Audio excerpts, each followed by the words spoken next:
Klepto stole Jeeves' mustache. Well, damn.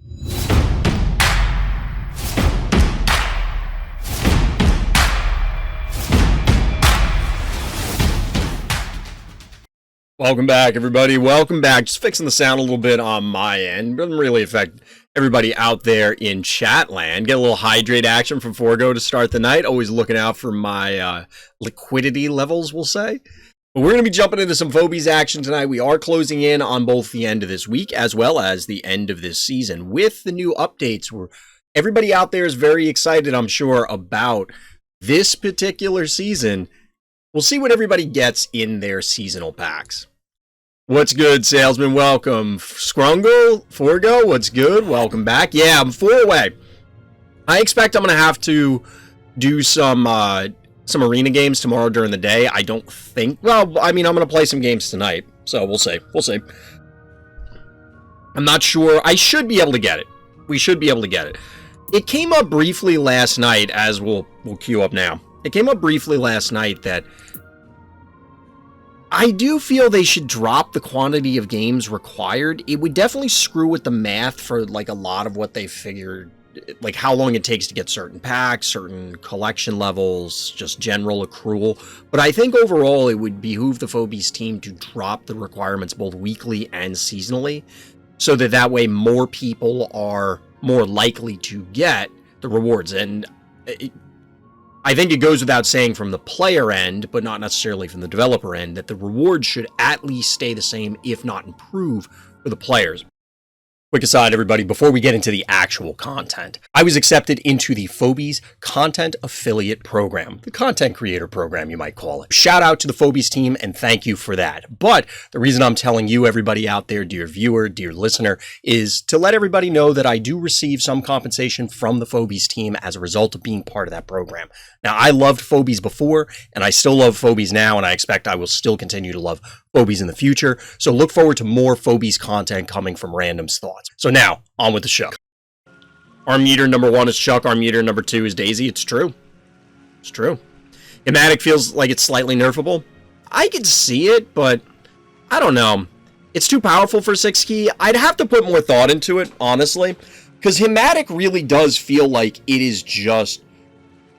Like, hold on, let me pull up the list, because we were talking about this the other night, and I don't know if DT's in chat to correct the numbers immediately, but I am pulling up the, if I can get to the right Google Drive, pulling up the official Phobies database, because we have the level 1 Ginsting, but I don't have, say, a level 1 Hevo to compare it to. So a level 1 Hevo has 1900, this has the same health as Hevo, but it has more damage on both. Like, the base damage is high. The base Hevo damage is 350. Just to put this into context, Hematic could make my erratic shit out an electrified log. It's that scary. This guy, like Hematic Ginsting, somebody was talking about it last night. I don't remember who it was, but was crapping on Hematic Ginsting in relationship to Klepto, which I didn't really agree with, but I mean, I get the comparison. So where's Klepto?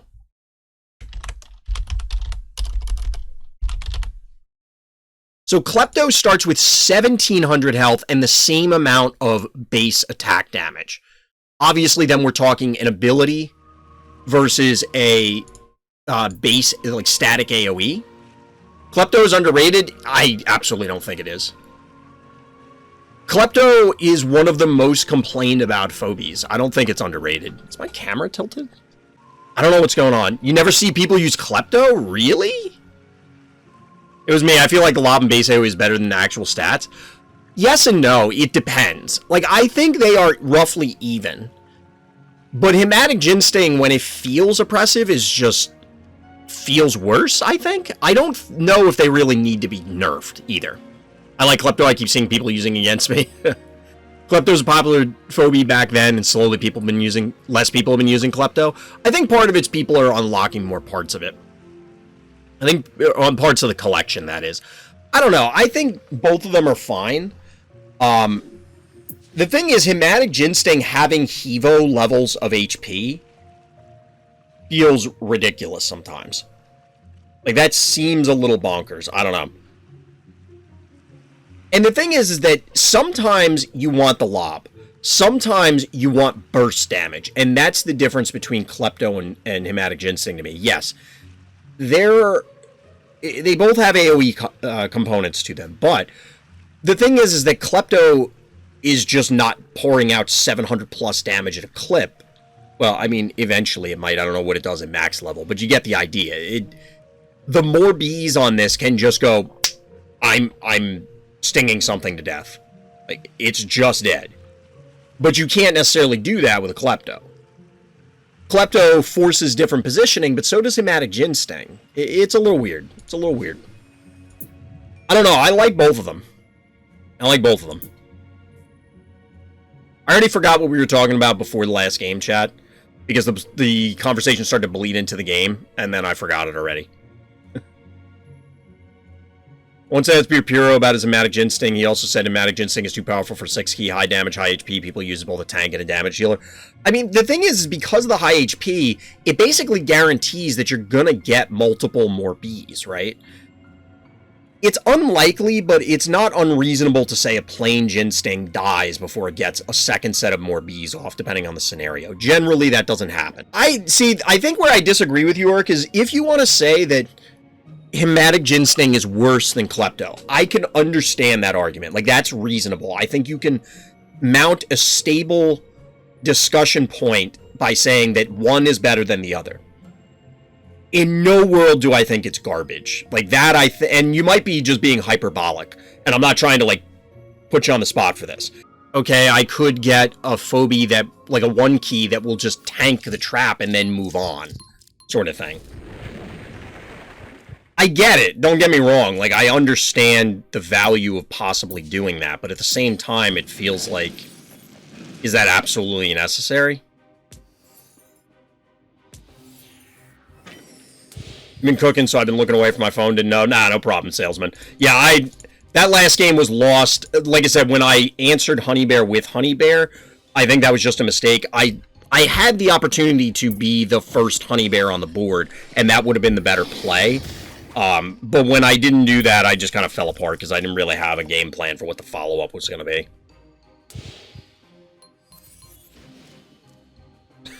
Maybe, Krayos, I don't know. It seems a little weird. That seems a little weird.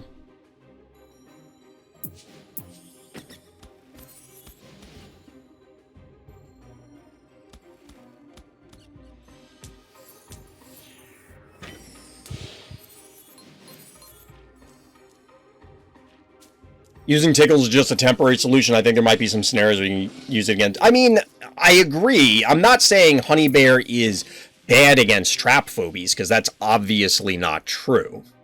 It can absolutely be relevant. And I think it's important to keep in mind for those scenarios. But if a trapper hits the board, that feels like it's an abnormal amount. And that's even with how common Unicorn is. Unicorn is very, very common, and it still feels like you just never see it. Or I don't. I don't see it nearly as much as people would have you believe. I never heard of that book, Atona.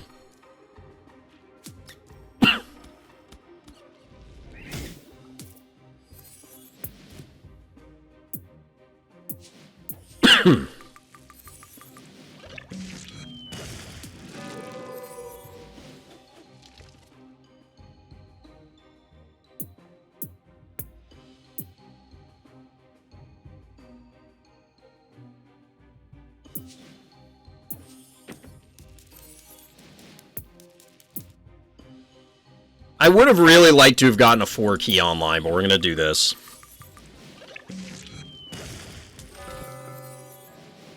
I would take this, but then we die to this plus their snowball. Could do this, though. I don't think they can punish this. Because nothing but the Gravedigger can reach. Which means that I didn't need this 1 key. I've also been using Blue Lean as an HP buffer. What, like literally just standing in front and tanking stuff, you mean, Urk? Or do you mean more leaning into the ability? Or both, I guess.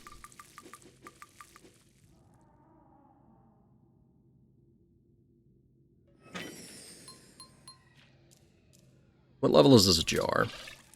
Alright, so we can snipe this.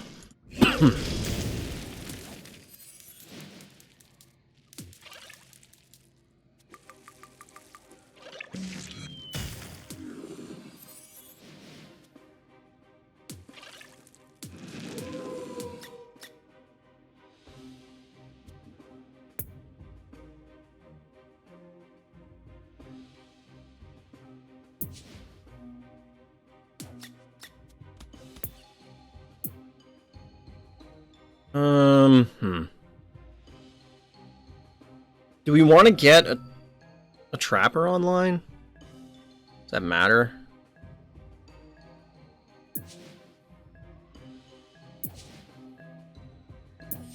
We're gonna go with this. I don't know if this is really a good idea. I want to put something on the board and have something available as a 4 next turn. I guess this is fine. What creature do you think it'll be if we got another regeneration Phobie? Definitely another undead. Well, wait, when you're saying regeneration, you're talking like alligator regeneration, or are you talking resurrect?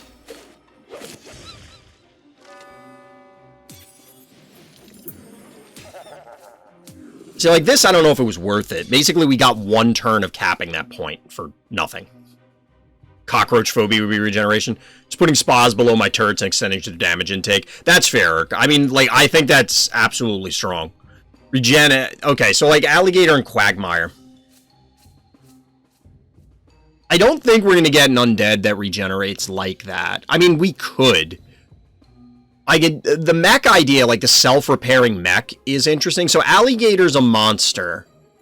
I think quagmire's a monster too. I don't know if that implies that the regeneration mechanic is a monster mechanic. You know what I mean?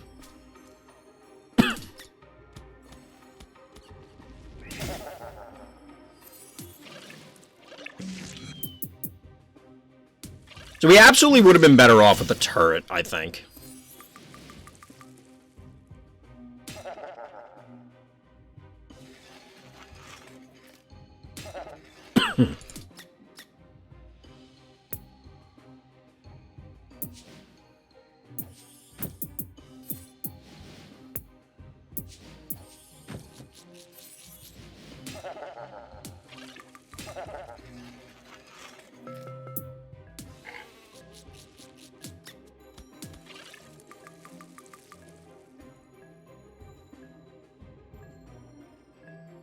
I don't think they can get at the jar now. They can't kill the Ginsting, or shouldn't be able to. Yeah, I think a self-repair mech would actually be interesting. I could see some ooze creature regenerating by filling its body back. Well, that's basically what Quagmire is. It's the snot monster. I know you probably don't know that one very well, Atona, or know it at all, but yes, that's basically what it is. Cockroach Phobie is a monster that regens life until it dies, then it becomes undead. So, like a transform Phobie, but it becomes undead is its, like, second life. So that's resurrect once, I guess. That'll be interesting.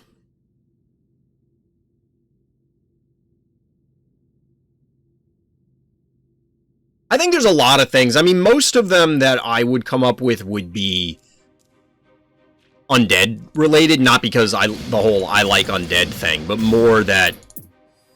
Can we... There's no way to kill this, right? Yeah, I don't think there's any way to kill this. But more because, like, that fits the theme better, I think. So they banked to 6. It's a little scary. They can no longer kill this because of everything's out of range. We got their jar. So we can kind of sit a little bit and match their bank. They are up on keys. Imagine a Phobie like paddles, but adds +1 range. That would get very weird. I could definitely see that happening, but it would obviously have to specify this is specifically for ranged Phobies. You don't want to... Giving something that's melee range would get weird mechanically, and then also would probably be a balance nightmare, but... If I remember correctly, Cockroach is the only creature that's... Yeah, cockroaches would survive a nuclear blast, allegedly. Not necessarily, like, the individual cockroach, but the species. Realistically, a lot of bugs probably would.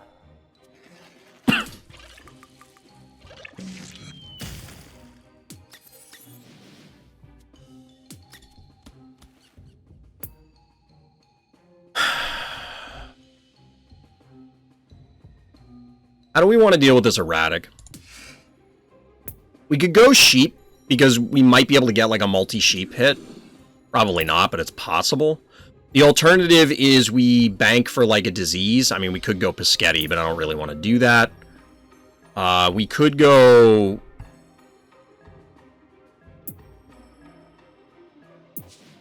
We're gonna go with the Bushwhackers.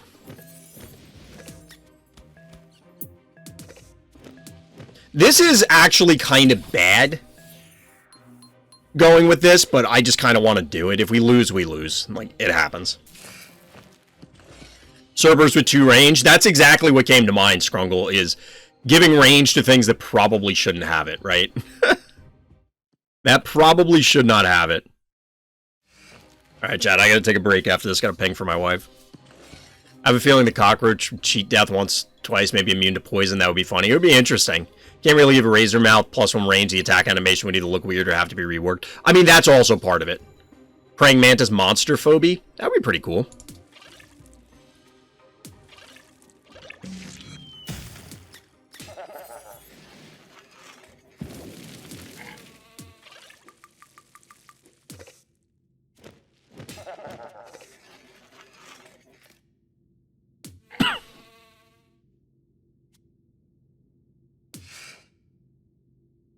So the risk here is that we freeze this, and then we still can't save it, because the problem is they're gonna be able to snowball it, too, to help unfreeze it, and we're gonna have to commit to killing it. I don't know. I just don't know here.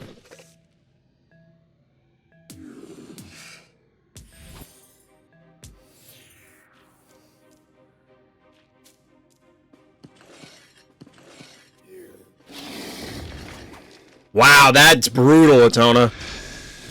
That is absolutely brutal. See, like, this is really bad. Yes, it's only 1 hit, but say we freeze this. They could even body block. Yeah, they could do this. And, like, now this thing is basically useless. This is why I'm not at... I wanted to use this again for the lulz, but I really don't think this thing is... I don't know. I've been very down on Rocket Man overall, truthfully.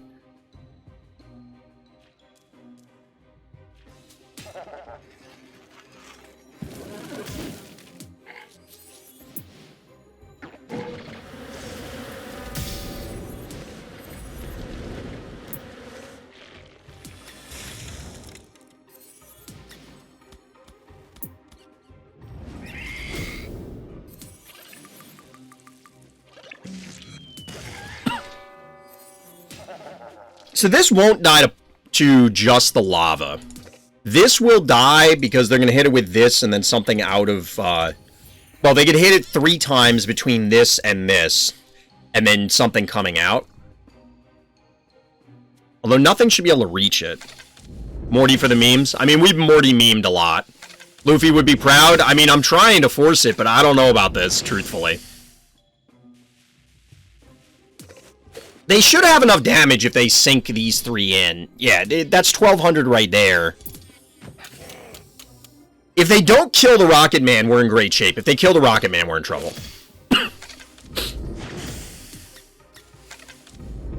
Because then we have to kill the Erratic and commit everything in order to do it, on top of all the rest of this. Can we talk about how well made the attack system is? Just press on the Phobie and you can choose to move or attack, no special button or pressing anything, just do your thing. I think it was really well done. It's just, there seems to be, and I've always said this, there seems to be somewhat of a lag between the server recognizing, and that's why the animations sometimes get weird and stuff like that. It introduces challenges, we'll say.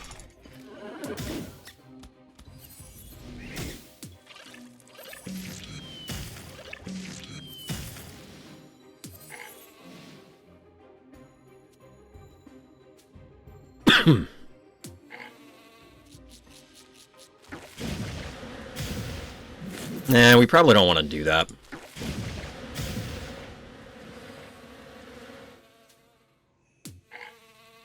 I don't even know that we want to do that.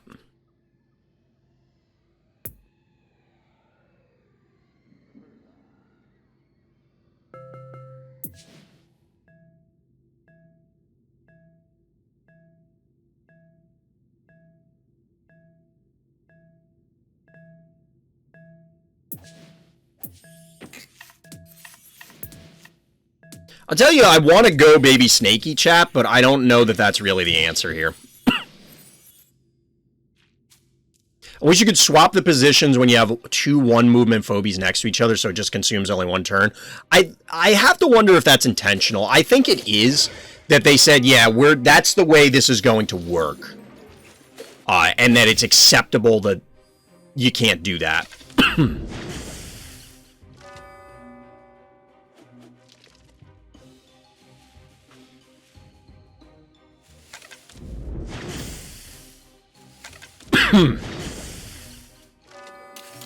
So we do, in fact, take down the erratic.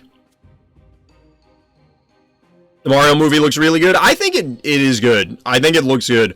I know people are complaining about Mario's voice, and I just don't care. Like, that doesn't bother me.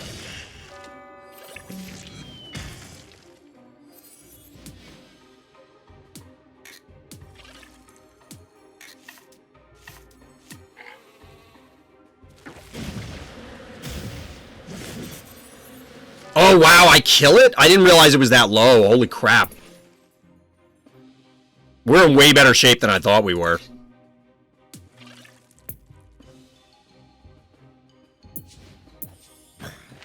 We're going double resurrect because they just only have 2 phobies left. So if we kill the canine, they can't interact with us anymore. Electric Hat wouldn't be bad. I think Chris Pratt doesn't sound like Mario, but I'm okay with it. It's fine. I agree with you. He doesn't sound like what I would picture Mario to sound like. But Jack Black as Bowser sounds awesome. Like, that sounds amazing. Yeah, we could have gone Electric Cat. I know, chat. I don't care. It's not that important.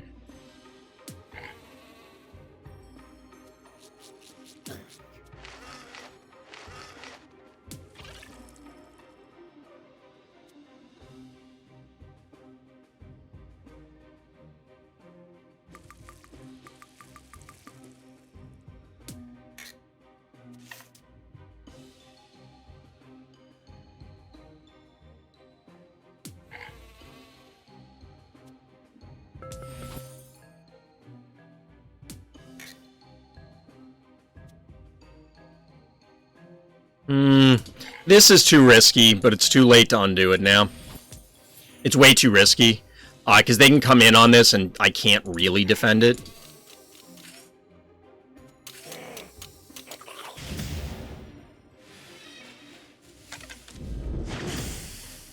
Luigi sounds like I didn't even hear Luigi in the trailer, I'm not gonna lie. People were talking about Luigi and I'm like, when did that happen?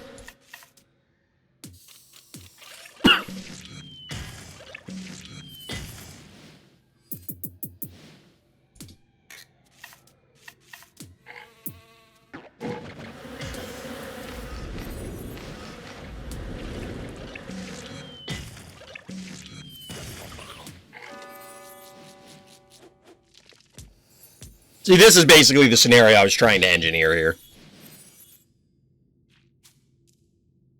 Yeah, I think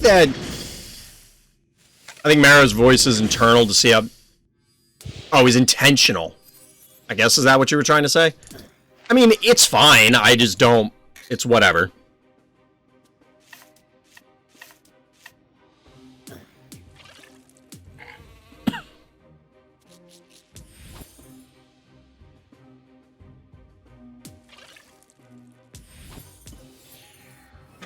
Luigi was at the end of the video, would know if you watched it fully. I probably ended it before then. That must have been it. I mean, whatever. It's fine. I'll see it when the movie comes out, right?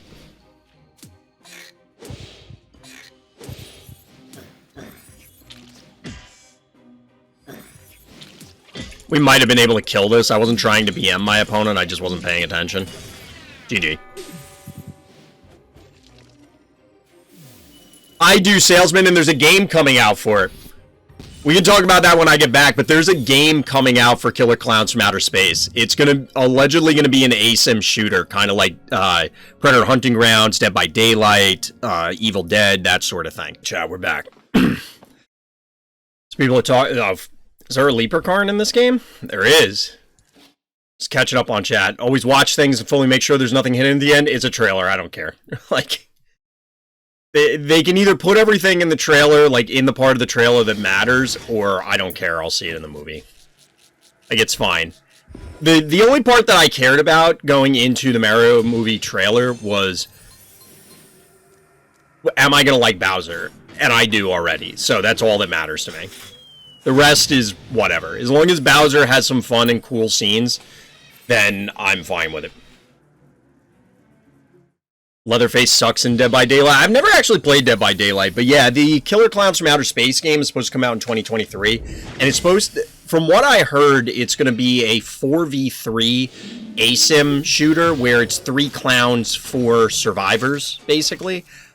And I don't really know much more than that. I posted the trailer a while back in my Discord, which, by the way, if you're watching this on YouTube, come by the Random Thoughts Discord.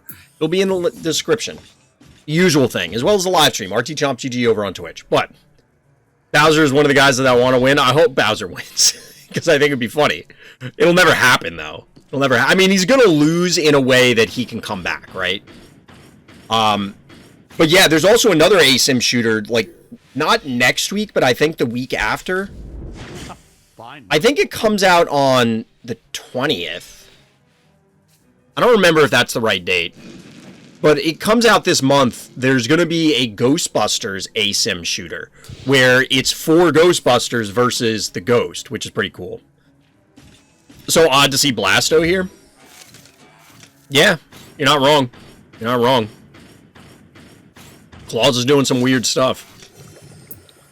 I kind of get it, because if you can set up a line attack, maybe you can just obliterate their team. I guess the AoE makes it life complicated. I don't know. Honestly, chat, I haven't played a Mario game in a very, very long time. I don't really like platformers. I haven't in also a very long time. There's kind of a correlation between those two statements, as you'd imagine. I just don't really dig on platformers anymore.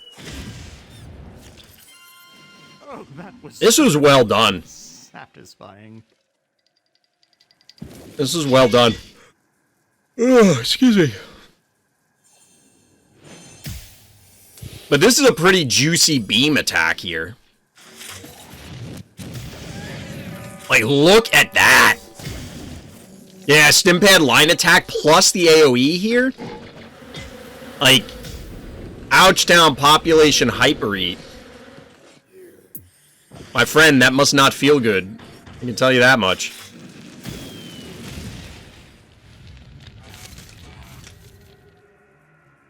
Was the leprechaun... I don't know, Chad. Did the leprechaun turn off a tractor at any point?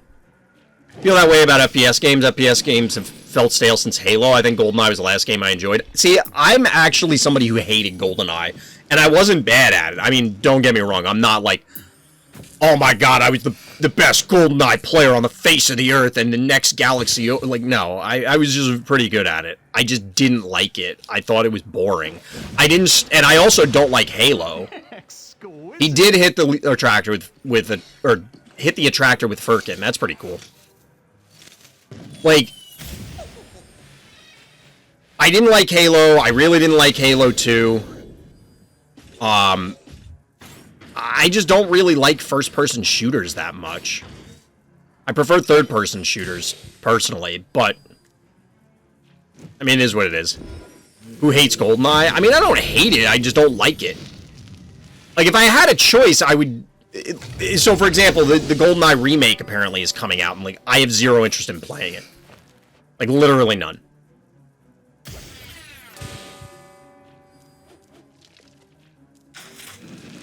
I just don't... I don't really remember enough of the game aside from my distaste for it.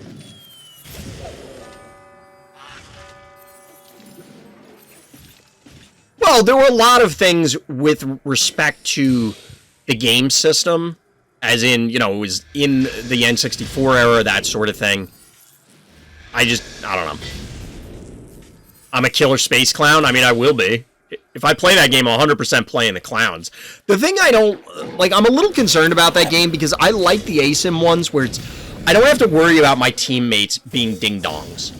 I can just play and be like, okay, you guys worry about the teamwork. Now I have to actually coordinate with people? I don't know.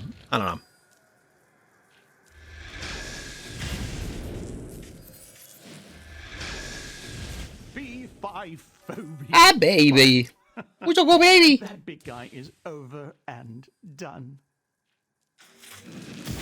This was pretty cool. There were some pretty hype plays in this game, chat. There were some pretty hype games in this play. Pretty hype plays in this game, not games in this play. Although I guess that works. I don't know. Whatever. Having bad teammates can ruin a game for people? Absolutely.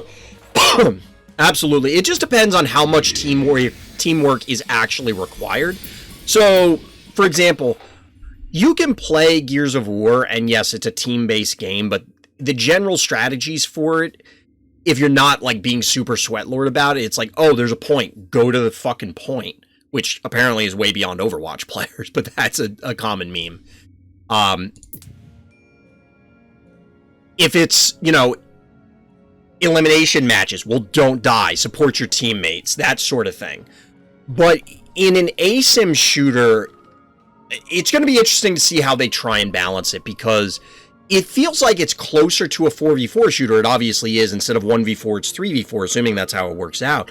And therefore, you can make the sides more even, because the biggest complaint is often that it's impossible to balance these games. Because if you make the monster player really powerful, if you make them really powerful, it's good enough that they can compete with coordinated 4-player teams, you will just crap on every single uncoordinated team and you will have no player base.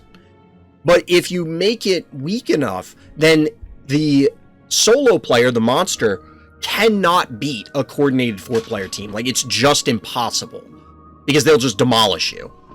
And the problem is you can't, it's almost impossible to balance that. So if they make it 3v4, you can make it much closer to even and expect similar things of both teams. So I'm curious to see how it plays out, but we'll see.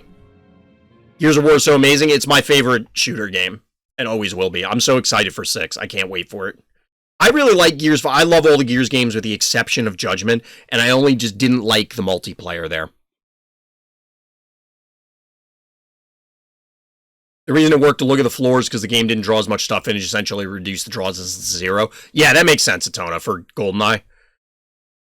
The guys who made last year the Nightmare made a Capture the Flag game that's connected to last year the Nightmare, but this time it's changed Survivors. What is last year the Nightmare? I love playing as the monster in Gears of War in Judgment, or like you're talking about. No, it wasn't called Swarm mode. What the hell was that mode called in Judgment? I don't remember. Or do you mean just being the Locust / Swarm in multiplayer? Changes and they no longer look like your average Joe, where now they're wearing armor. Interesting, okay. Alright, chat. Let's do the subscriber game reviews tonight, so that way I don't have an enormous list to go. I mean, we're still going to go through them tomorrow, of course. Tomorrow's the main day for reviews, but we're going to go through the subscriber submitted ones, and then we'll jump back into Arena. This one's Mike 231, the 231st Mike. Here is our hero, Blue Trunks on Floor is Lava. We were on this map earlier, and I made the mistake of going with Honey Bear too late. The notes for this are... Oh, almost looked at the wrong notes.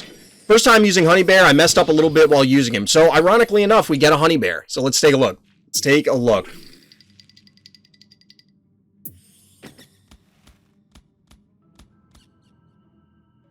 You played so bad, please forgive me, that's okay. You've been watching me fail all night. You watch me fail all the time on stream, it's okay.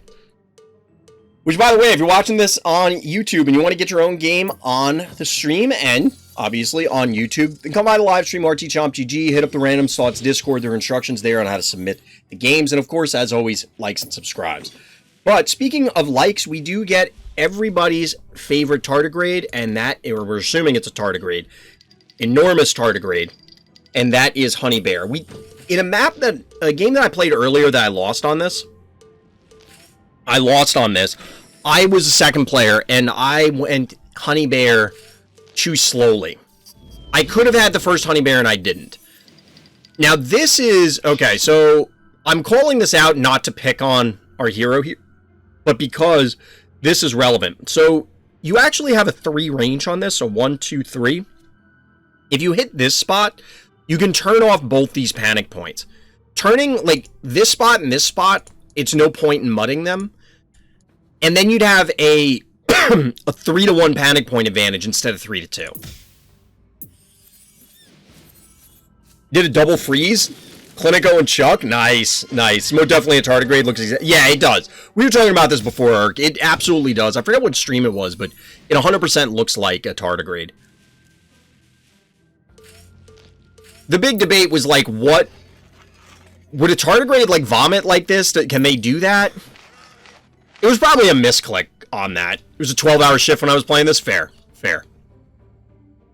So bad guy here is now maxed out on Phobies. Hero doesn't have a bank. Did have to send a little bit of damage on this Murder Wing in order to get the takedown here. But you do get the elimination kind of cleanly on this because you can walk away, which is always nice. Okay, good. I was going to say, you're not going to leave that cat there, are you? Just leave it out, hanging out to dry. But the panic point advantage is in our hero's favor. I found Phobies in my recommendations in Google Play. That's how I found out about Phobies. Nice. I don't actually check that stuff, but I never play mobile games. I don't even play Phobies on my phone. The last mobile game I played was, I tried to play Mythgard. But I was playing it on, like, I was streaming it, and then I said, hey, I'll load it up on my phone and try it. Excuse me, but my phone couldn't handle it. Chat, the weather is killing me. Like, my allergies are still... I'm getting, like, pressure in my sinuses and stuff. It doesn't feel good. So this was a cool play. Set it up so that Stabby goes down to the lava. This is awkward. Did this have to happen?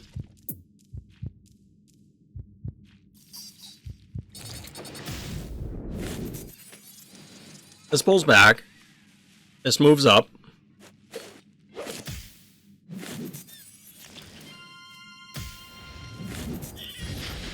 Yeah, I guess this had to happen.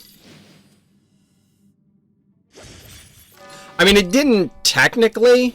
So, the cat, I guess, was to prevent the cassowary coming in, but you'd rather have had the cassowary come in so that that way you could kill the cassowary on the counterattack.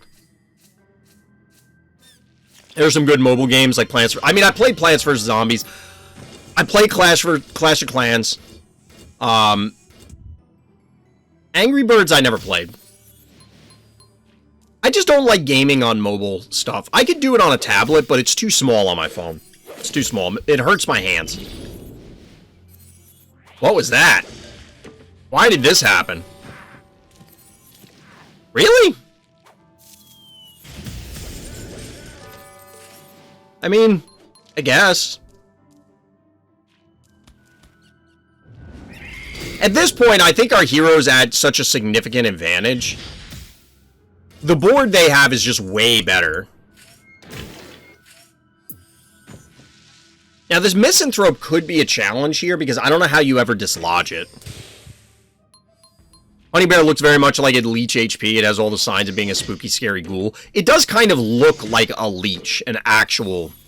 Like, with the way the mouth is, I think, is what does it for me. No, he wasn't thinking... It was just so that the Klepto would not take lava damage. And honestly, like, the counter action by bad guy here is obviously questionable. Because it's like, okay, I guess my whole team dies. I guess. I don't know.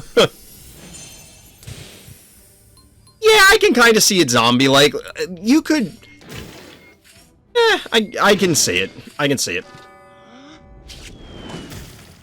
I mean, at this stage, like I said, 5 keys. We got 6 keys for bad guy. Yes, bad guy's beating up the Stabby, but they follow up with Venus? Like, I guess.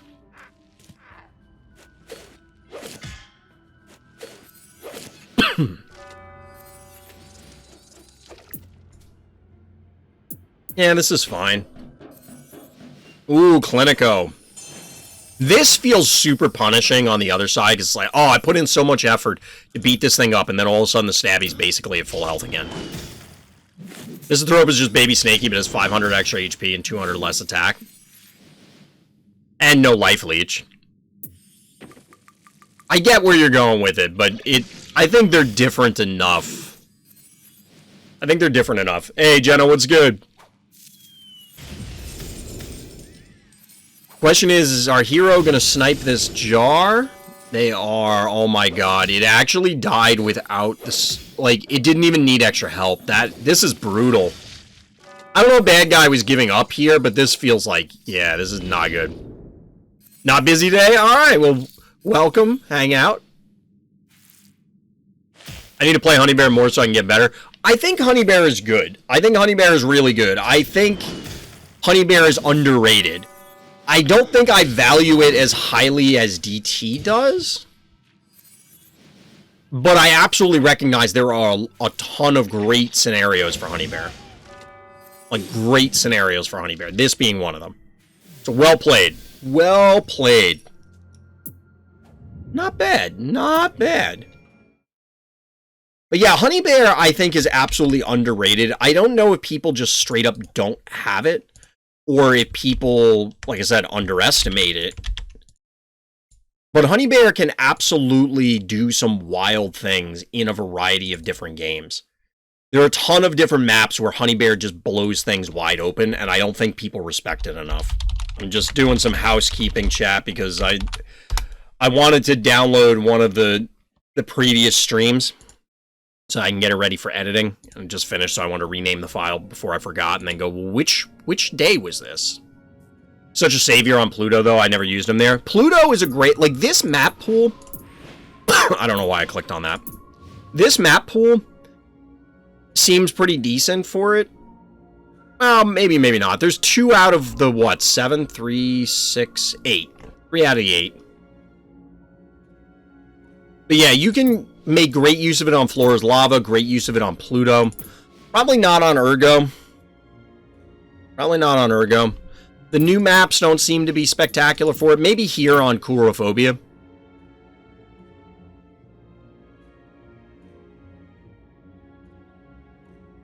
He's got Honey Bear and Cassowary. Nice. Mysomania, I've found value for it on. I guess hypothetically Xylo, but I haven't seen it used there yet. And obviously Opticon, it's not doing anything unless there's a ton of traps or something. Alright, let's jump into the arena chat, and then we'll come back and do some more reviews. So, I was thinking about Fright Night formats offline. Because I think most people want still best 2 of 3. So I was thinking, what if I cap it at 16 players? That makes it 4 rounds of Swiss. The problem is, I think you have to have 70-minute rounds. I don't think you can do 60-minute rounds. We had draws with 70 minutes. But to alleviate some of the strain, I was thinking about manually trimming the map pool. So there's 8 maps, right? So what if I cut it down to 5? And then players just pick from that pool? How good is Tickles against traps? I mean, it's fine if you can predict where the traps are. I've eaten a decent number of traps at this point with Tickles. I mean, often Tickles is just a 1 key, so it's just another body. But yeah, I was thinking if we did, there's a long wait time. Yeah, sometimes it gets like that. We got more time to converse, chat. And for me to look at this, I guess I'll scoot in a little bit. The mess ups of my green screen. Hey, Rock Swan, what's good? So speaking of Mysomania, if you know there are traps on your side of the map, Tickles can be really good. Tickles, I think it's fine. It's just, you gotta predict where the traps are, right? And that's easier said than done. I've seen it more as a tanky 1 key than a trap remover. I think Jenna's right. Most of the time, you're going to be tanking, just like you're just capping points. It's a 1 key, so. So our opponent's starting off with something unique, which concerns me. Game. In what world would I want to do that right now? That's not happening.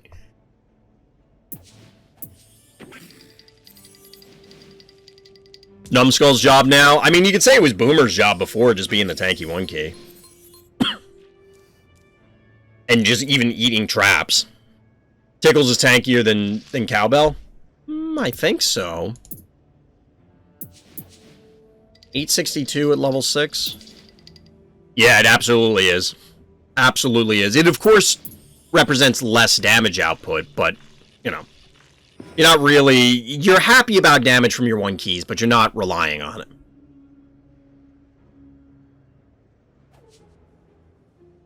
Maybe have 2 games, but I've been thinking about ways to do that, Urk, with different tiebreakers. I don't know that I like that, because it's entirely possible, and no matter what, you're going to be favoring one gameplay pattern over another. Like, realistically, no matter what you do... Give me 1 second, we'll talk about this.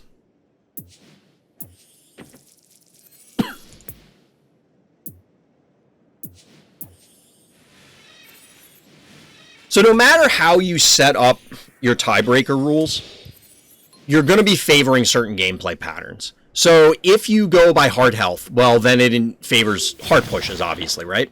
If you go by keys loss, that might discourage more map control. Like, if you're trying to go for panic points and spread out the map, it's entirely possible that you lose a bunch of keys in the process. That doesn't mean that you're losing. You might, in fact, win by panic points, or would have.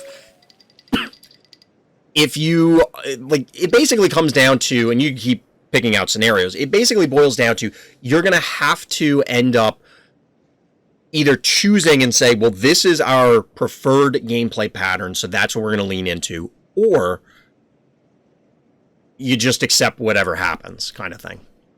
Hard health can be involved. It gets complicated. I don't want to make complicated draw rules. That's why I'd rather, like, look, if you don't finish the game draws. The problem is that also incentivizes gameplay patterns, namely, if your opponent wants to drag the game out. Leech life, yeah, exactly, I was planning on doing it. Like, if your opponent wants to drag the game out, they can, and then they'll win on that basis. Which is equally undesirable.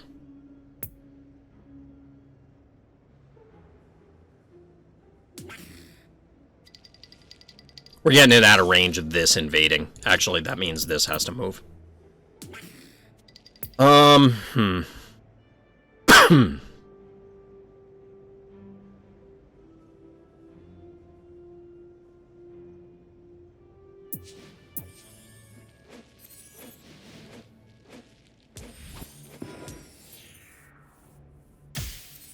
Fire rate. Well, he's planning on putting a trap there, yes. That's the only reason to do this.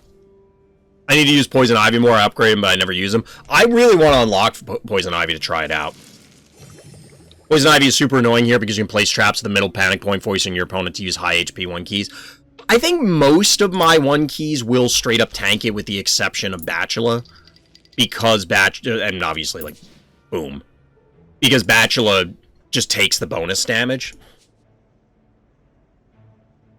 Maybe involve all the factors, then you count how many of those factors each player, so it feels less RNG and less punishing. It definitely feels unfair, but saves a lot of time.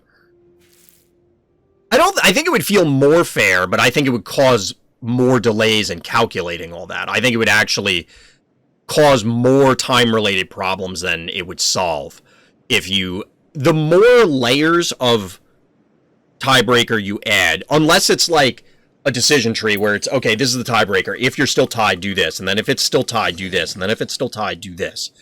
I think that's more fair, but obviously still emphasizes a specific gameplay pattern. You know, it's like, okay, well, this is the thing that is going to do well or not.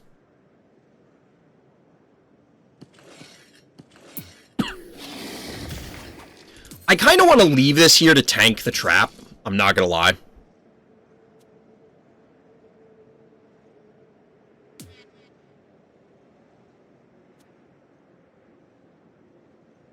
Maybe I break this instead.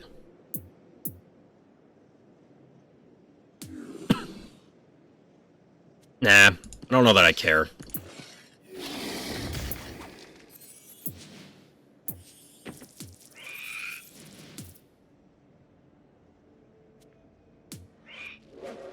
So there's a trap on the stem, we gotta remember that. I'm absolutely gonna forget.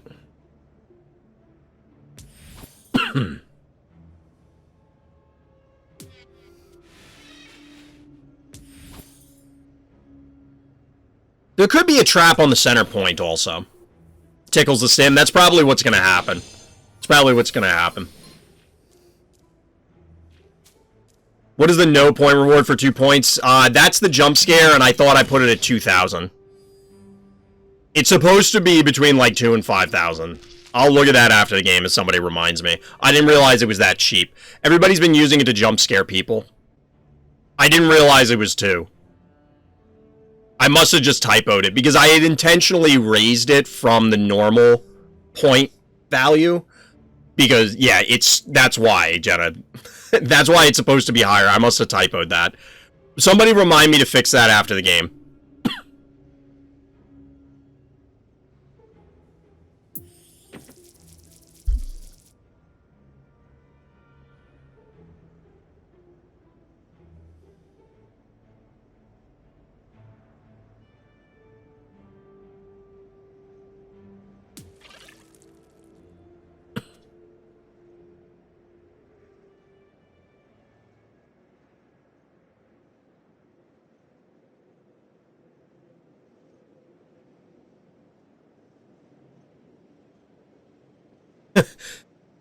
Yeah, I think I put a cooldown on it too, Taco, because I was worried about people spamming it. After people did it once and everybody's like, oh my god, that's so loud, I decided to turn it down. Or tone it down, I guess.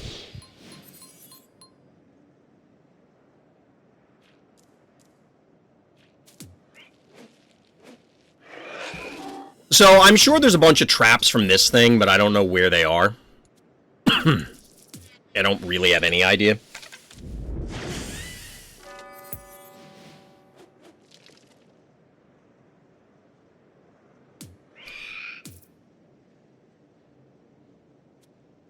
So you can hit this for 8, 14, 19. Like, I don't think this can die.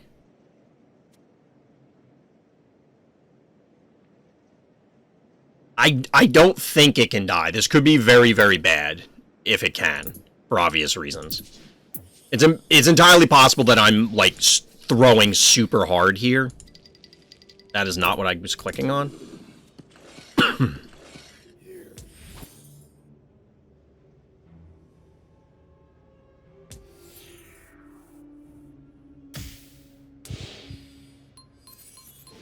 Not counting Steve's I'm Missing Baba Ha and Ivy Poison. Wait, you have literally everything else for go? Oh, actually, this absolutely can die. Oh my god. I thought it was going to end up here. I thought it pulled it in front of the spider.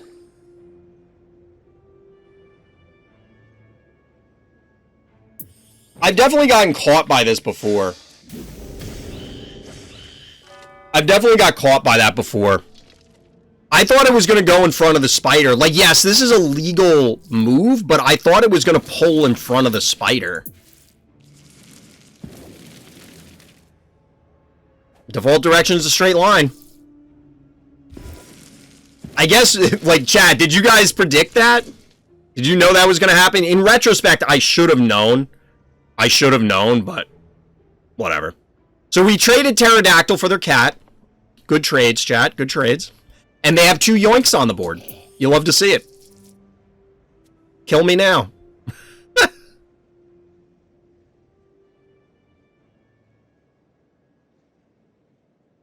It'll pull to the heart direction. Well, that's obviously not true. Unless it was their heart. In which case, that'll work. I like how Octonaughty kept shaking his finger back and forth when that mistake happened. I mean, it happens, chat. Mistakes are made. We'll see if we can salvage this.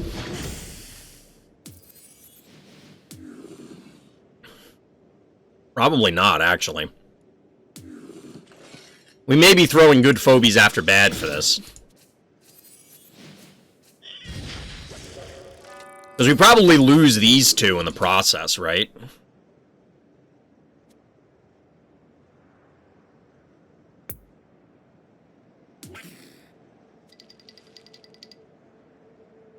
I think it's the pulling Phobie's heart, Jenna.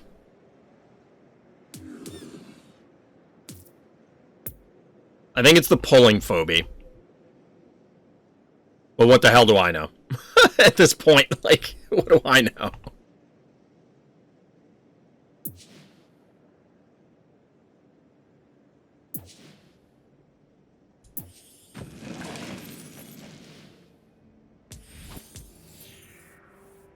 Yeah, it does make sense in retrospect. Like, I should have known that was going to happen. That was the likely outcome.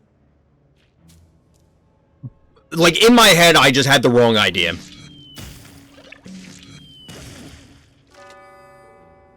Yeah, they confirmed how it works in Discord. Did I disarm the stim trap? No. Not yet. So yeah, we lose both of these this turn. It's just a matter of how.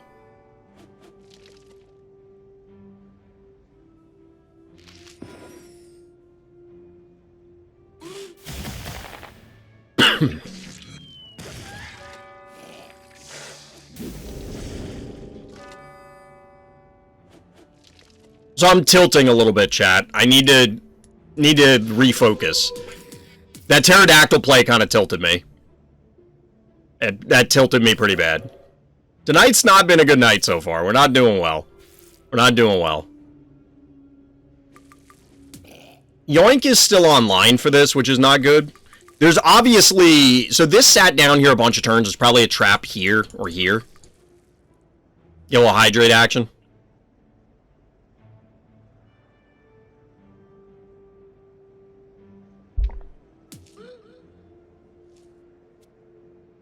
I feel like taking a month break from Phobies has made me better somehow. That's not uncommon, Taco. When you come back with a fresh perspective on things, it can absolutely improve your ability on certain things. You can absolutely get better by not playing, which sounds bizarre, but it's true. There's one weird trick will improve your Phobies playing by 1,000,000,000%. So because we lost that, now this has free reign. Like, we're in... Unless they faked you out like how I did with Jeeves.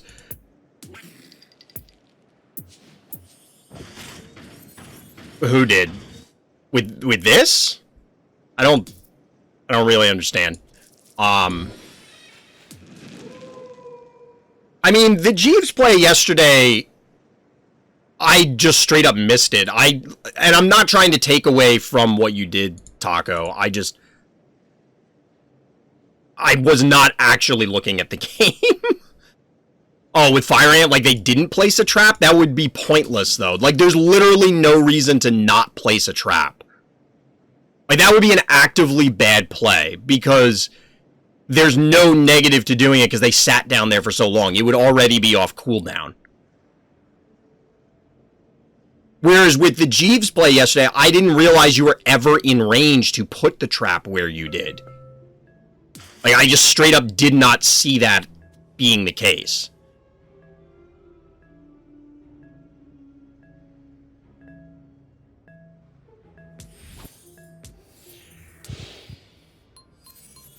Be one with the trapper, be the trap. That time when I'm so addicted to Phobies, I started to think people in real life can only move twice. And what? When I see someone move 3 and thinking in my mind, hey, you should not do that. Yeah, you might be playing Phobies too much when you think people can only move 2 spaces at a time in real life.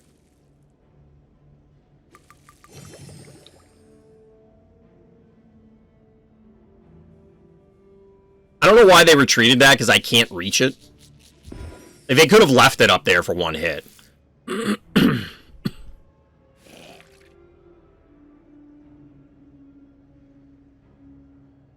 You know what's nice about this, though? Even though I lost the pterodactyl, I don't feel nearly as bad about it as when it felt random. As soon as it happened, I'm like, oh yeah, the whole heart scenario, and we did get an explanation from the devs as to how the pulls and the pushes work. So now we can work it out and go, okay, that's why this happened. Yes, I didn't correctly remember it, but now I have a rubric to go by to learn how it works. As compared to before, where it felt like it was just guesswork all the time. I have no idea why they're terrified of this. Where was this last turn? This was here? No, it was here. I don't think they were ever in range to put traps where I'm going to put Hevo. I don't think. But they probably trapped the center, which means they can yoink onto there, so this is not safe. Because I was going to put the Hevo here, but if I do that, they can walk up, yoink, trap. They can't... Yes, they can hit me with this. They can hit me with this. They can't with this. They can't with this.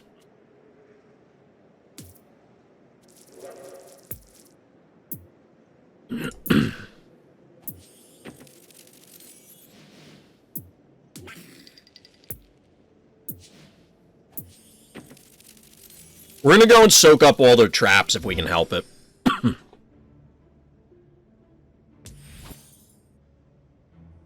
I like how the boss of the mods in the official Discord is... Well, boss is someone in the Discord.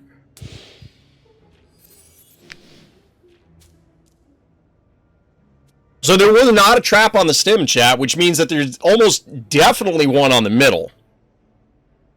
Now, like Taco was saying earlier, maybe they're playing mind games with me and they didn't put traps in any of these positions, but that seems really weird if that were the case. Wait, what was your dream, Roxwan? I caught it right before chat scrolled. You reminded me of the time I dreamt about Random's Thoughts playing Phobies with a Five Nights at Freddy's mod. What? A long time since I last played Phobies. I honestly got bored of it and don't play it anymore. Still love it and try to be up with updates. That's fine. I mean, people go in and out of love with games, and that's absolutely fine. They 100% put traps down. Well, they did. It's just where. Did they trap up their whole side of the board to get super defensive like I'm going to invade? Does anybody do that on Mysomania? Like, actually invade this area? Because that seems questionable.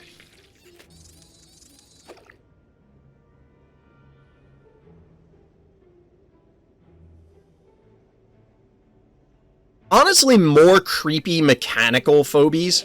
You know, like the Toy Story thing, Gonzo Bonzo, like Oopsie Baby. I could absolutely see more phobies like that. So, in a Five Nights at Freddy's homage with, yeah, Five Nights at Freddy crossover. I don't know if it'll literally be a crossover. Well, it's something that's, like, clearly supposed to be a creepy animatronic.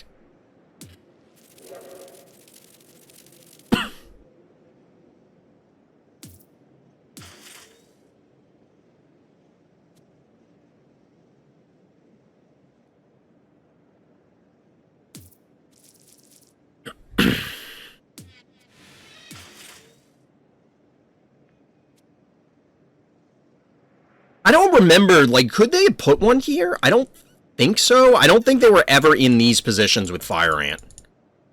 It'll be really bad if they were, but I don't think so. We could go Honey Bear here and start trying to turn off the traps, but I don't think it gets us anything else. It doesn't do much for us. Well, there was a trap on the center. That would actually be a good clickbait thumbnail, Taco, honestly. Creep kind of looks like the Xenomorph. I could see that. I could see that. Being a reference there.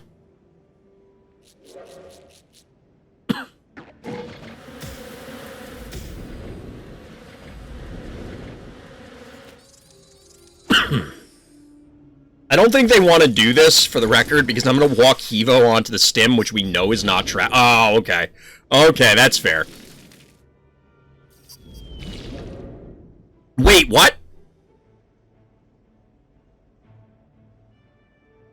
My friend. This is not going to work out for you. This does not work out how you think it does.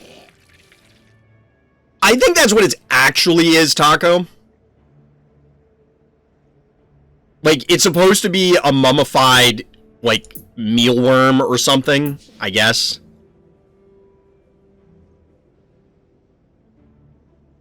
Kivo can't see. Yeah, but it doesn't matter. I still get the AoE. Like, the buffed AoE is what I care about. Yes, the fire matters. Don't get me wrong. But I'm still going to hit them for 700 apiece. Whole fire ants and Oculus can double hit? Yeah. I mean, we'll probably do some... Well, they took it all back, but... Are there any movies that are direct references to movies or something? Or any phobie that's a direct reference? There are direct references. Like, Cowbell is a direct reference to an SNL routine. Yeah, they took it all back because they're like, yeah, that's not going to work out.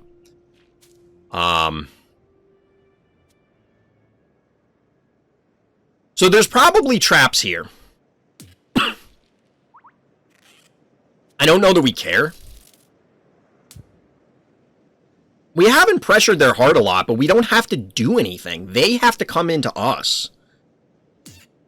They could turn off one of the panic points, but they can't hit multiple. Yes, they can, actually. If they move here, 1, 2, 3. So if I'm here, I'm body blocking this, so they can't... Like, they have to come after me.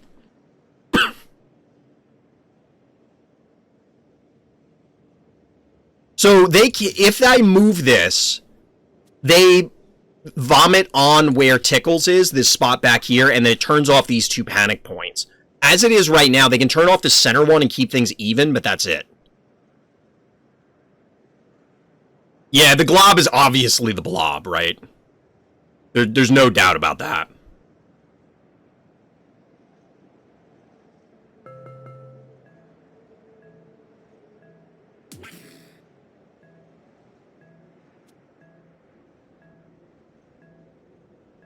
Part of me wants to send the cat or Tickles into the center, or like invade their panic point, but I don't know that it's worth it.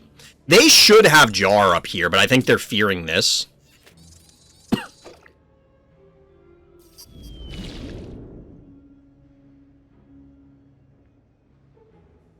Reboot Blob needs to be a reboot or another movie. I'm surprised they haven't brought the Blob back, truthfully. I think the Blob could be a good movie series.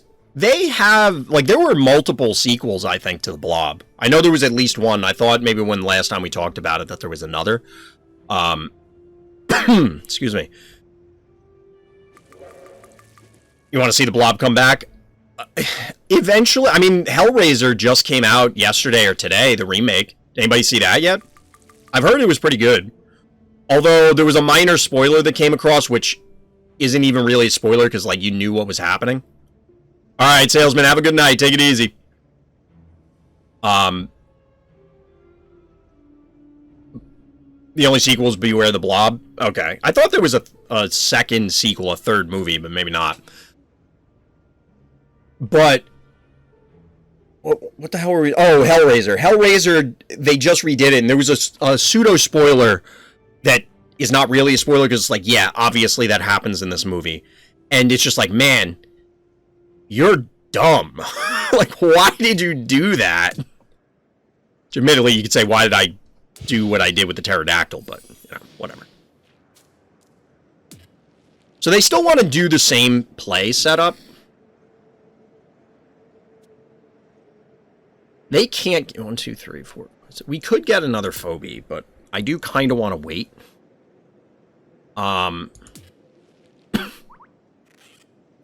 So they're going to shell this with the jar.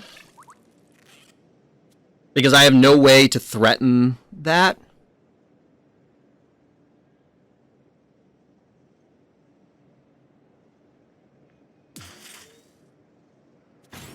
If there's a trap here, I'm going to be super pissed. I'm going to be super pissed.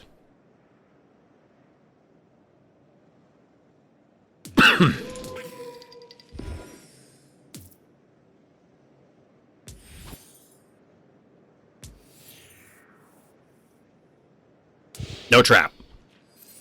Dodge that one, chat.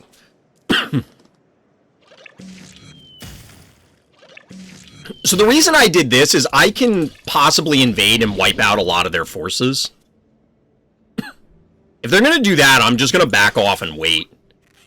I'll just recap this point every couple turns.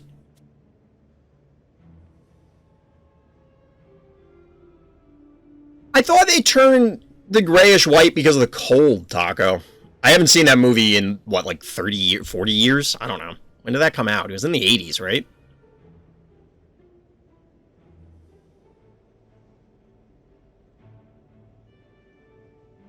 Daisy here, they have to sacrifice something to kill it. Yes, I was considering that. Kreos. Like, that did cross my mind as I was going through it. I kind of want to wait until I absolutely have to choose a Phobie. I mean, eventually they have to do something. And I think they just realized that the Hevo, like, can walk here, hit the honey bear, and then AoE their jar in the process. They have to have the jar completely on its own in a position. So it has to be here or here. And then it has to be completely untouched by any other Phobie so that I can't accidentally Hevo AoE it.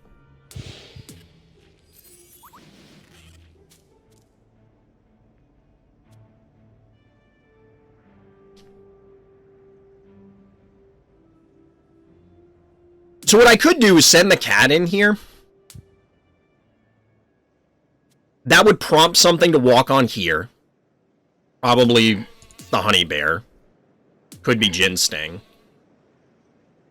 And, like, I don't know if that's relevant. I don't think it is.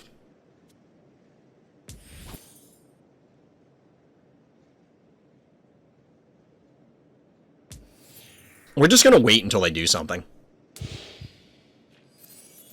Yeah, they do, Jenna. I feel like all of the new Phobies from this update feel pushed, like a little power crept. They don't have the attractor level of, oh my god, that thing has to be broken across any of them, I don't think. They're approaching it, but I still think attractor, out of the two updates, is the best Phobie. But I think all of them statistically, and I mentioned this in my video, I think all of them statistically are pushed to a degree. Which is fine. I don't think power creep is inherently bad. It obviously introduces challenges and issues, but it's not like, oh my god, the world is ending because they power crept something. I don't think Bad Omen and Zomboni are too good. I think Zomboni's pretty decent. I think Bad Omen is going to be one of the best Phobies in the game. We'll have to see when I actually acquire it, but there's a bazillion traps. Yeah, we can't really go in unless there's mud like this. Anywhere in the, like, this whole area has to be, like, from here, this whole curve, this, like, somewhat S shape, coming down here and sliding here, there's traps everywhere. There have to be. There's no way there's not.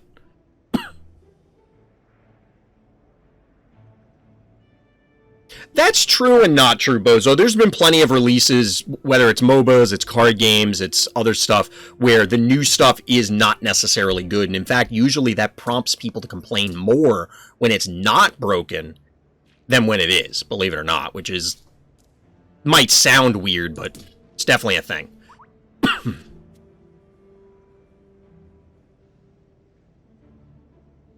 So now that that's gone,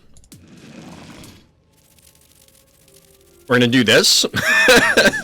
And just, we're going to be a little silly here because we'll just wait the mud out. It obviously slows our clock an enormous degree, but I think the Speedola Bros are a little too good. They're really good. Bad Omen is just a better version of Blondie. Yeah. And cheaper. There's so many traps. The Unicorn's traps are being replaced by Fire Ant traps. Not the ones in the north, but only because the Fire Ant hasn't gone down there, or up there. I read some posts on the Phobies Instagram a while back. They said they worked years on balancing all the Phobies before releasing the game. I could absolutely see that being true. I mean, they were so reluctant, understandably so, they were so reluctant to release the balance patch. And I think that it was reasonable for them to fight it. Onus is going to die from old age? I might. By the way, the wolf auto-transform, you don't have to use an action to auto-transforms. Yes, we were talking about that on Tuesday, because there was somebody who did get it right off the bat, and we were watching some of their games. It's an interesting mechanic. I don't know how I feel about it, but it's very interesting.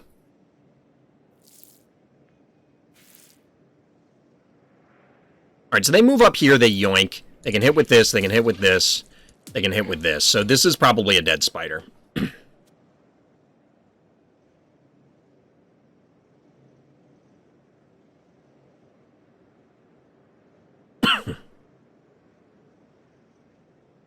This might be a 50-plus turn game. I'm pretty sure it is already. Like, I think it is.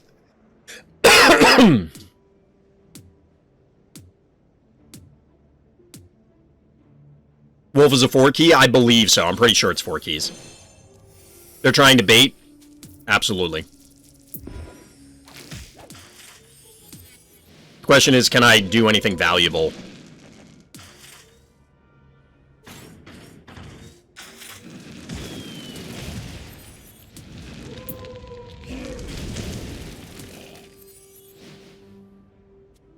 Not quite.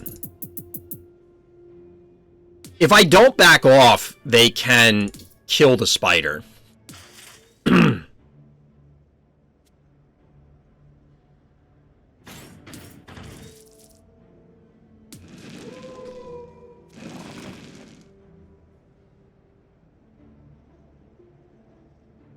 So I might have to go honey bear.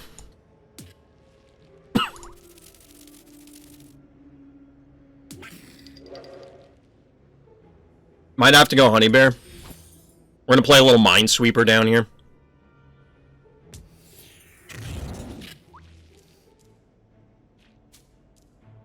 An Oculus could hit it? If I put it on the lava, yes. Which probably was worth it.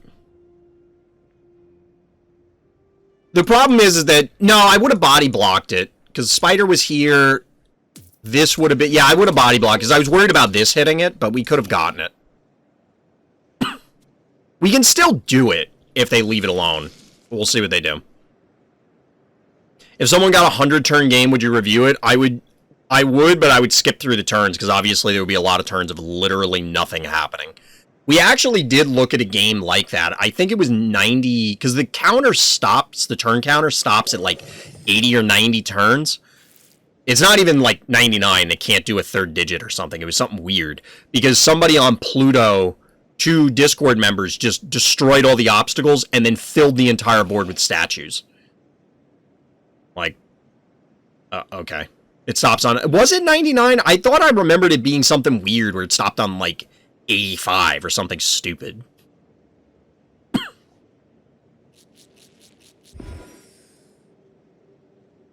Yeah, there definitely wasn't 3 numbers, but I thought it stopped on a weird number.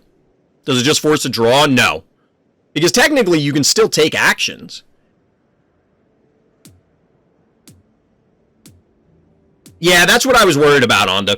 That's what I was worried about.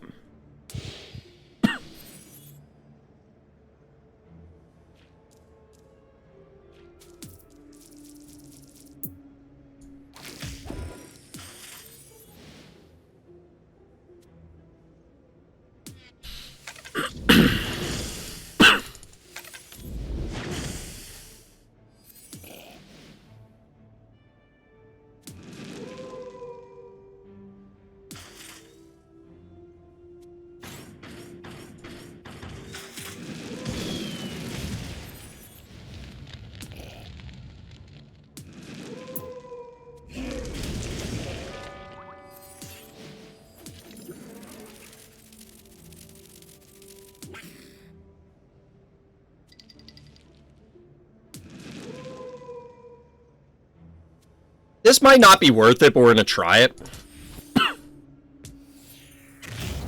Like, Octonauty was the big thing we were worried about the whole time, right? If Boomer's surrounded by statues and there's your only Phobie left, does it just go on forever?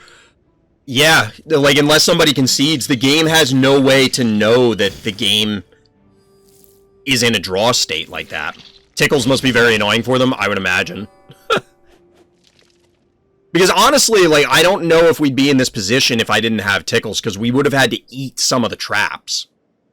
Tickles doing a great job. It's eaten 3 traps so far. My boy is hungry. Yo, he hungry.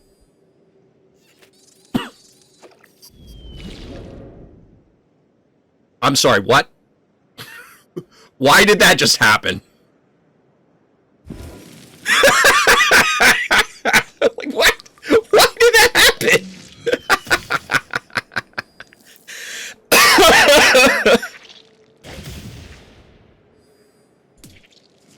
I mean, like, guys. I don't know about that one.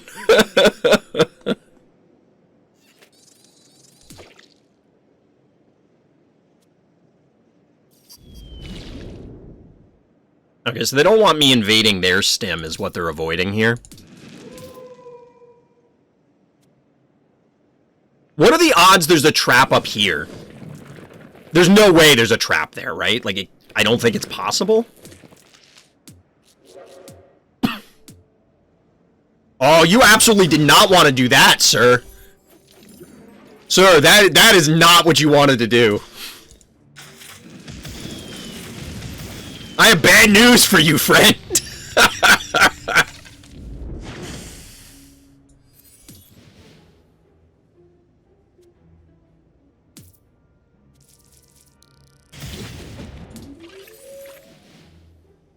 Why did they mud and still block the stem with Thunder Rocks? Because they thought I was going to move Hevo up and then they could double hit with Thunder Rocks.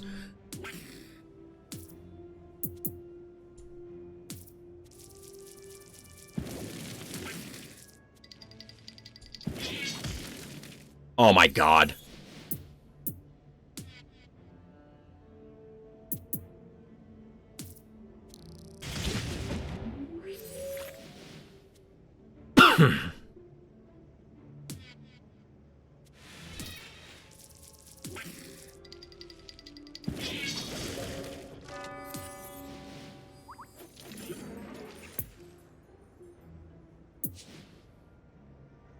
Get a little Daisy action, chat.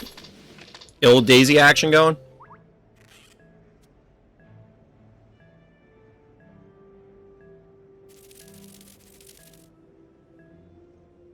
Nah, we'll leave it there. If they want to walk in range to kill the tickles, I'm going to blow them up with Hevo. We'll keep the spider alive because they have to commit in order to try and kill it. Like, they got to send something into range and we'll just blow it up. Oh, I see what you mean, Jenna. Yeah, I don't agree with the move either, but Daisy is an honorary good girl, not boy, because Daisy is a girl.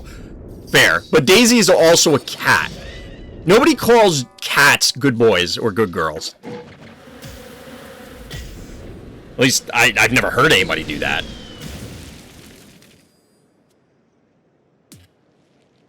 Tickles, no!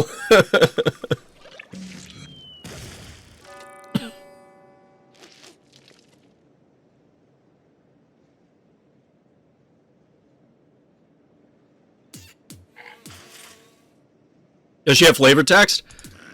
It's a good question. No, because it has an ability, so it has no flavor text. It has res.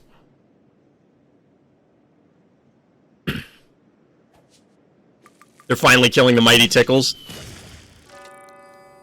Yeah, I wish all the Phobies had flavor text, because I think it would be really fun to see the flavor text for a lot of these.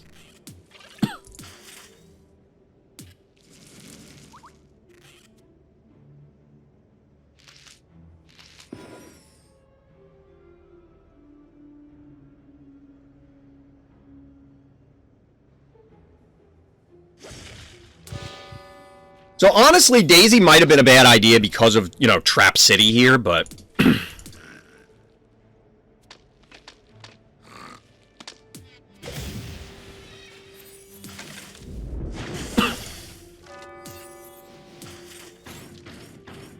Take me down to New Trap City.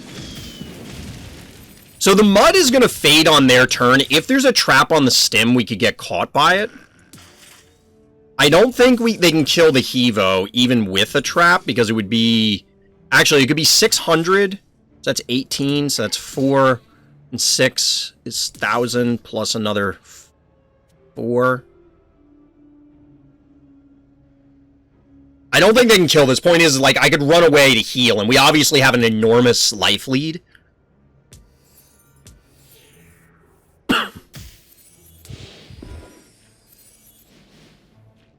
That tickles no hit harder than any sad movie scene. It's true.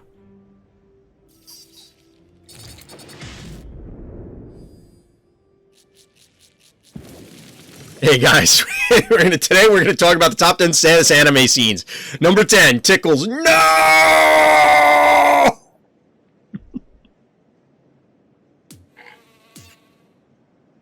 I mean, they still have to take a panic point. Now, they do have the play of, like, debuffing these two. But if they do that, then I have the option to... Oh, wait, they could do it here. So, 1, 2, 3... Yeah, they can do it now.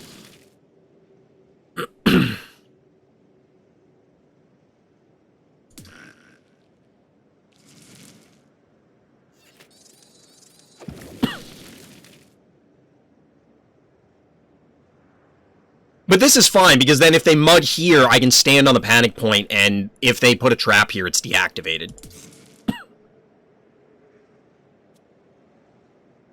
Why would they debuff them? What, the panic points? Basically so that they get panic point advantage. I needed that. There's mud down now? Where? Like, the ability's up.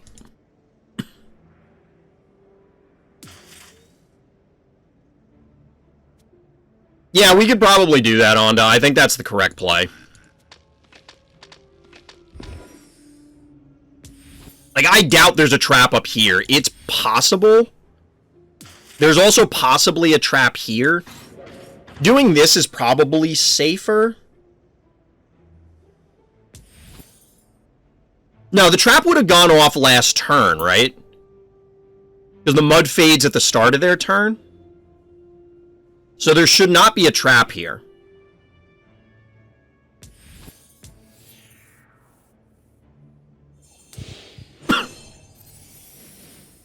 Resurrect Phobies don't die completely when they die to a trap? Correct.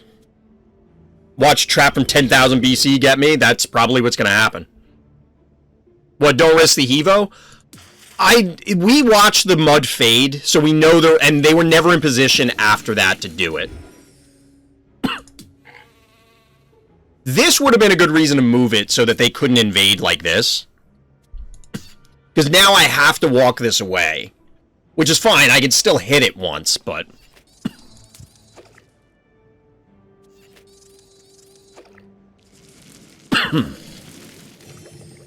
Alright, so there's definitely no trap up here, because if there was, they wouldn't be bothering... Like, they would have kept the Fire Ant in range to try and do something. Although, maybe not, because they would have to hit it still and then walk on it, so there's no way they could get in range to do it.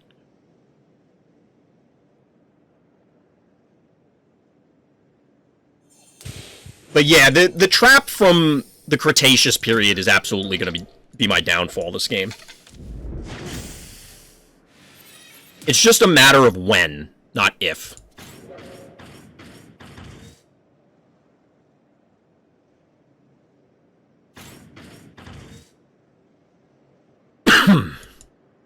I mean, we're going to tie up the panic points here. Eventually, this will go away, and then we'll be fine. Yeah, the trap from the time before the void. This is the right play by them.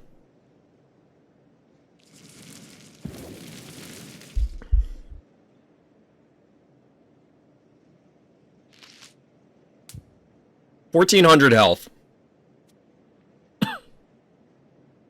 So instead of moving up, if I moved back, we would have been better off. Because then I can move down one and hit this.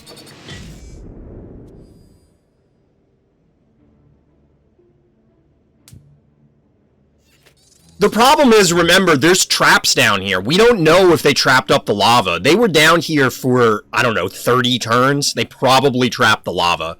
So this Hevo going in, it will probably die. Because between the... Like, I don't know that it'll get a second set of attacks.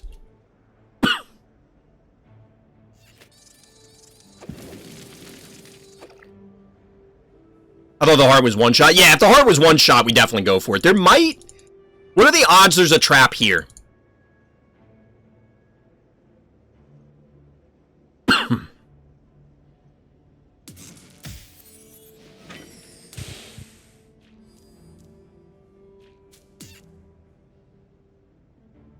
They didn't block it, not from Hevo.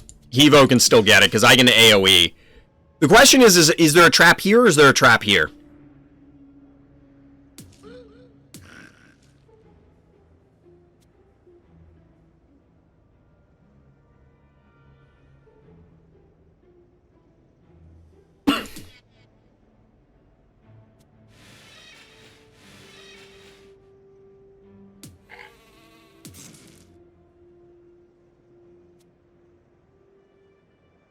It should live.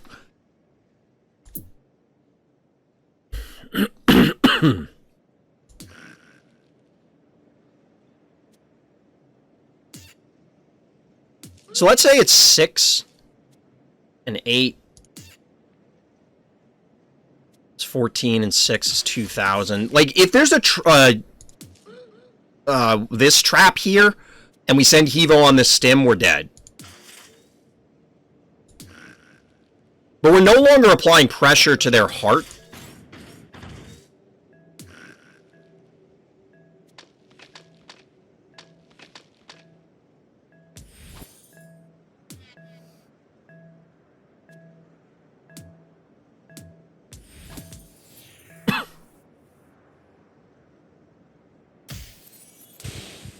Oh, Hevo going the healing spa, you're saying. I see what you're saying. Yeah.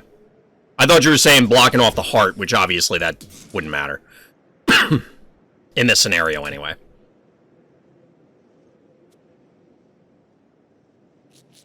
Think you could kill the corn?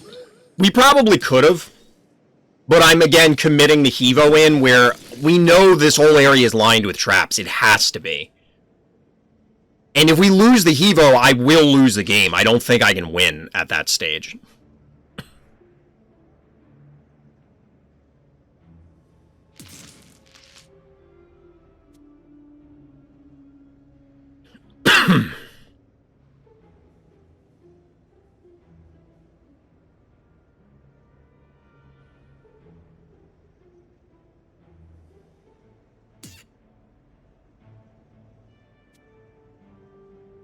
Why'd they put fire in range of Innocuous? No idea. I'm okay with them doing that, because I'm going to blow it up.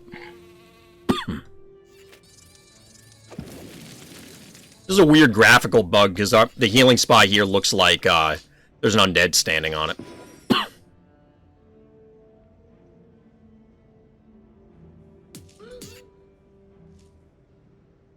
We actually... Well, we would have killed Honey Bear. We wouldn't have gotten this, I don't think, with the way they were positioned.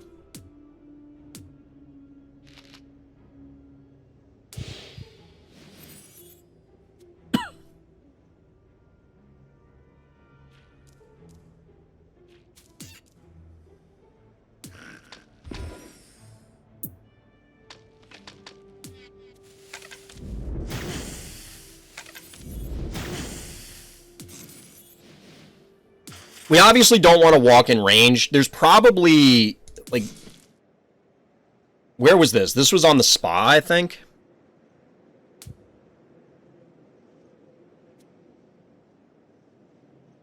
There's got to be traps here, so I'm waiting for the mud to come back down, and then we might try and push. If we go here, and there's a trap, we're dead to this... And then this walks on it. But then we hit it with a stemmed Hevo.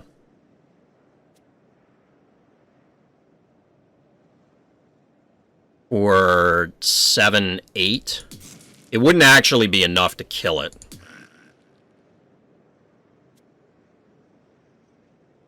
It wouldn't be able enough to kill it. Like, we'd have to go here. The risk is, if there's a fire ant trap here, we could be in trouble.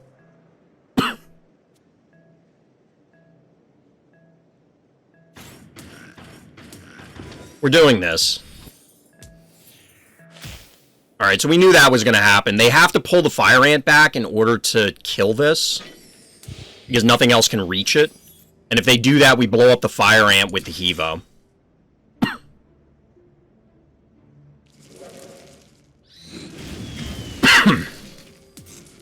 So this is not enough damage. Obviously. So we kill the fire ant now.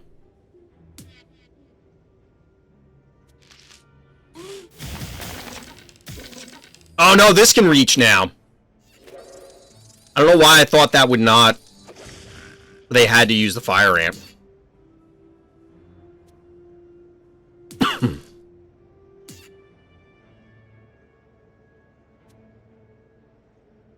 Maybe we threw... I might have thrown there, chat. What are the odds there's a trap here? Daisy only has like 800 health to start. So we got hit by a trap for 600 and it's like, okay, yeah, something looks at it funny and it dies.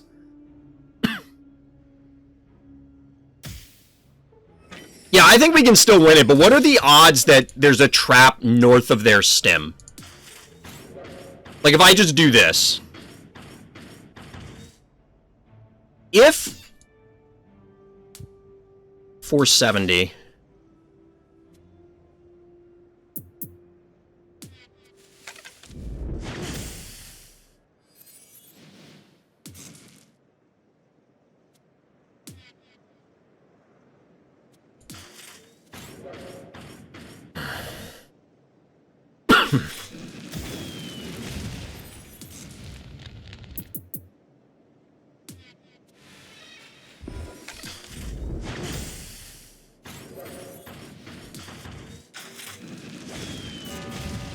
We have an enormous life lead to play with. They do not have that. So I can just kind of wait around and then eventually charge into the heart. Hey, DT, what's good? I don't need the stem because I have lob, and if they ever put something next to it, like, I can hit their guy.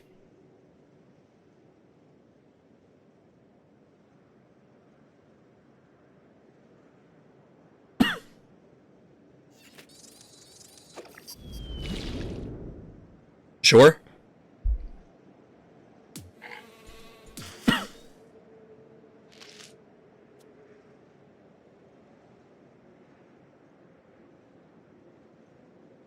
I did want to go in. I don't have enough to get it with a single Hevo hit, so I would need the stem to one-shot it, but I don't think they would be able to really stop me. Possibly. They have a lot of damage if I had just committed to it, especially if I got tagged with a trap, because I'd get hit by this twice, hit by this twice, and then I'd have to work around it, so that's why I pulled back, because it felt safer.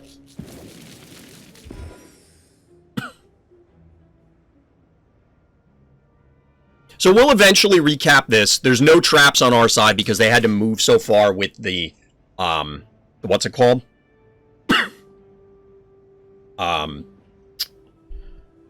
Jesus, the fire ant.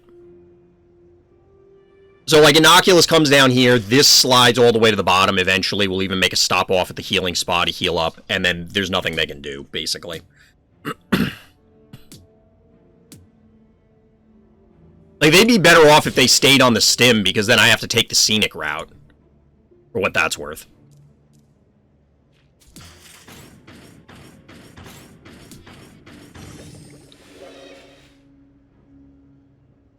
So now they can't retake the stem, and they can't invade anything. Because they're not going to one-shot this with Ginsting.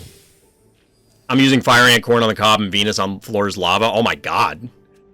Your opponent's having a miserable time, I can guarantee you that, Forgo. They are not happy right now. They are upset.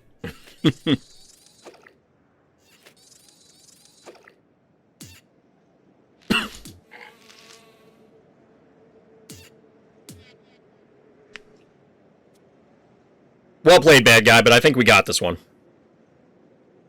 I'm just gonna brutalize the Ginsting. Excuse me. Okay, they're not gonna do it. Yeah, you need to be out of... You can't be in range of the Innocuous. It's the only way you live. But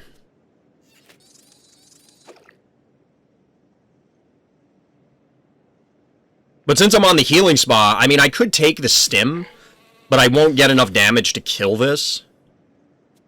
It's still more damage for me to just hit it twice. But if I could give them the stim and then, like, okay, I'll just stand on the healing spa and who cares? Yeah, losing the pterodactyl, that was like... that was like back in the Bronze Age. I don't even remember that happening.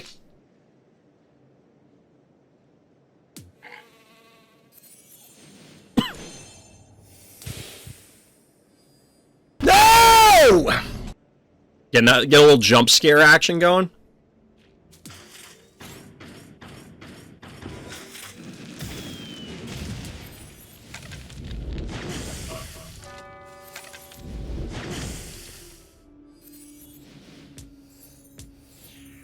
Get jump scared.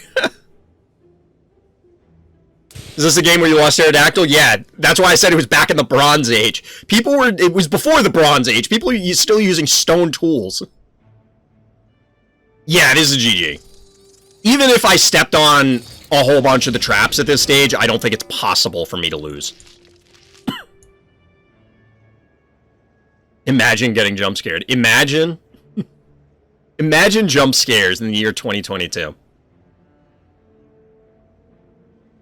Now rush the heart? I mean, we could.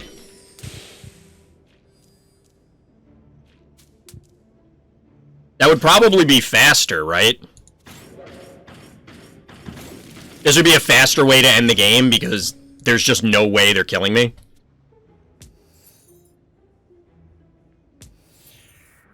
Daisy was was an alive saber-toothed tiger at the time this game was started. True. True. Daisy was an actual size. Daisy was starring in that movie Ice Age. It was a documentary. Didn't you know that?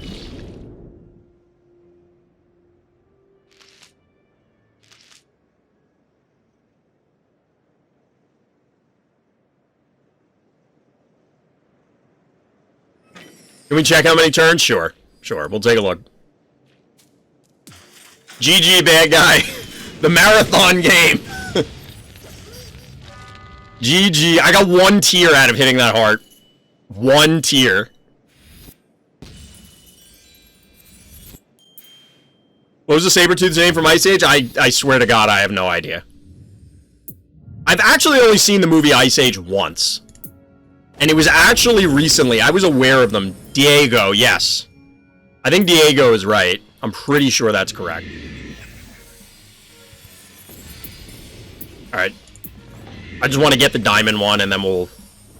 I know I have more, but... Well, you know what? We'll open the other ones while I'm here, so that way I don't have to open this up again. And then we'll take a look at how many turns that game was. And I'm going to take a quick break, chat, because I need more water. Yeah, Simon is one of the Chipmunks' names, isn't it?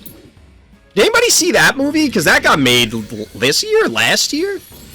They had a Rescue Rangers movie. They should have named Daisy Diego. That would have been cool. That would have been cool. 52 turns, chat. I had a fairly significant level lead on this person. Let's be real. Let's be real. I did some digging and found the first Phobies VOD. Mine, or like the first thing the Phobies team put up? It feels way more than 52 turns. That's because I was screwing around the whole time. Not like I wasn't... I'm not saying that to insult my opponent. I'm saying I was screwing around like we were just bullshitting the whole time. Is that my highest amount of turns? I don't think so. I think I had a Scoposium game that was longer. That was definitely in the 50s. The United States elections are at the end of this year, 2022, and it is very important that you vote. If you're not registered, get registered. This is crucial. If you're already registered, or once you do get registered, get out there and vote. It's important that you research all of your candidates all up and down the ballot. Make sure that you know who's running for your federal options, who's running for your state options, who's running for your local options.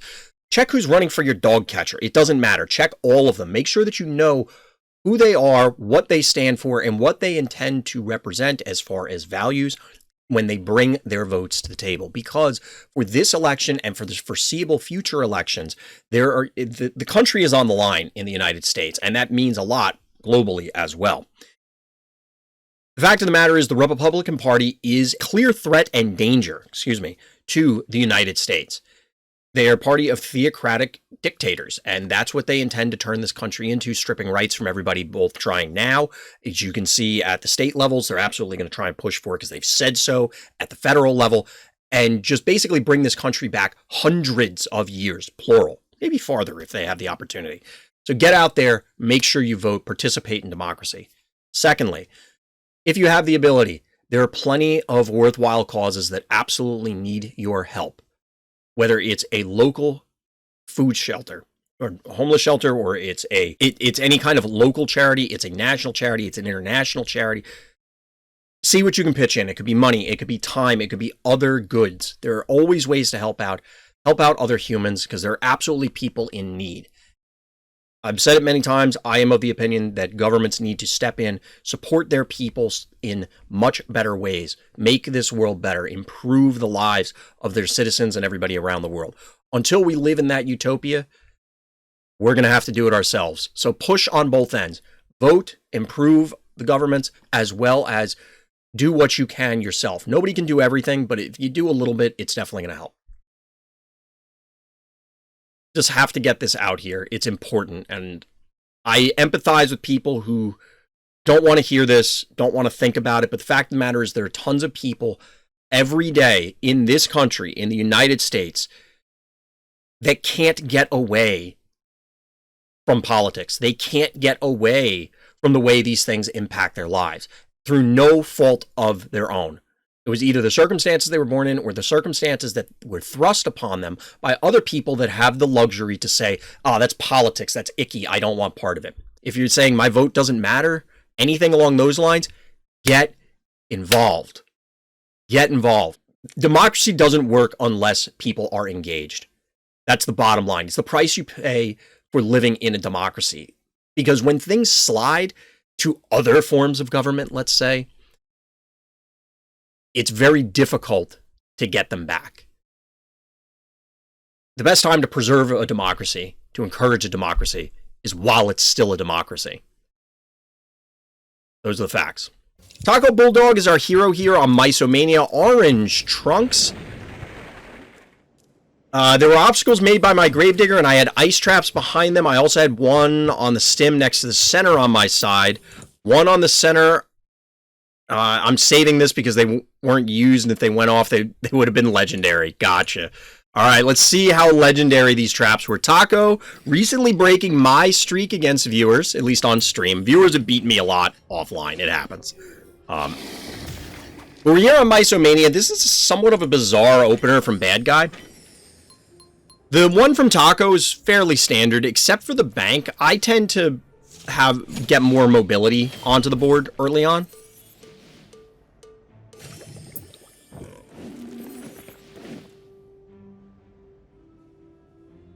Taco the win streak breaker. Oh, really, Taco? That's interesting.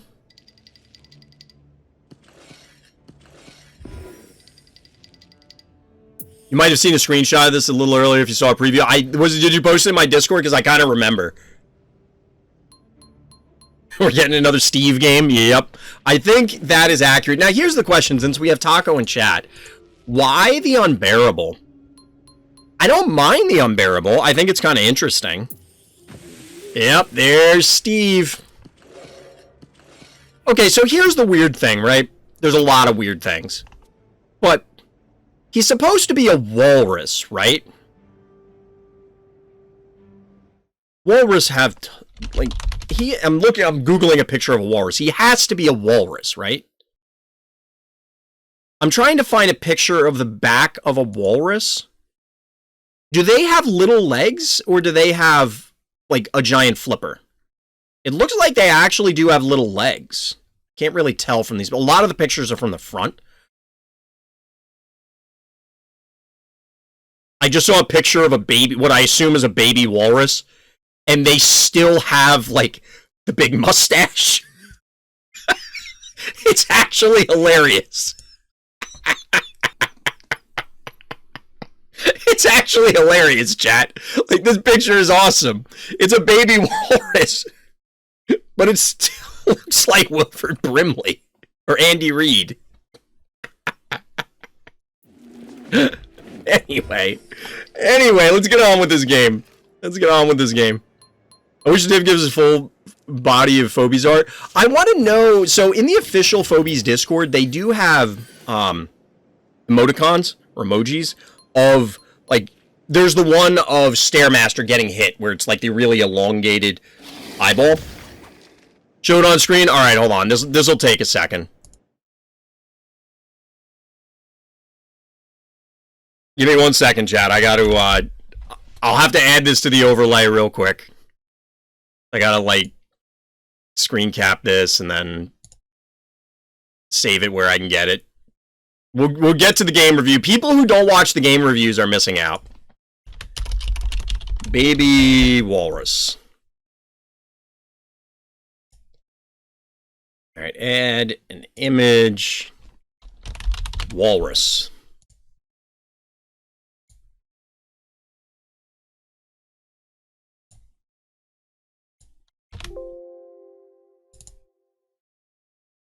This is the picture I was looking at, chat. Tell me that's not funny. Like, that's an adorable animal. But in one of those... like... This is... I've never seen a baby walrus, I don't think. Well, I'm sure I've seen it on Discovery Channel stuff, but it's never, like, an up-close picture. That's exactly it, Taco. It's so ugly that it's adorable. Like, look at this thing. This is great. This is great. I love this. This is absolutely adorable. It's hilarious to me. It does! It's a baby and it still has the mustache. This is baby Jeeves. Look at Jeeves. Don't you see the resemblance? He's got a little bit to grow for the tusk action, but, I mean, he's getting there. What happened to Jeeves' mustache? Yeah, what happened to Jeeves' mustache? You lose that when you're undead? Like, your mustache just falls out? That's rough. That's rough. Would I lose my beard if I turned into a zombie? There's definitely been bearded zombies. They're the same. Yeah, corporate wants you to find the difference between these two pictures. They're the same picture. YouTube, when you watch this, let me know in the comments how you feel about, pointing the wrong way, about the baby walrus. Let me know what you feel about the baby walrus. So I just straight up Google image search walrus and scrolled because I was trying to see if they had the feet.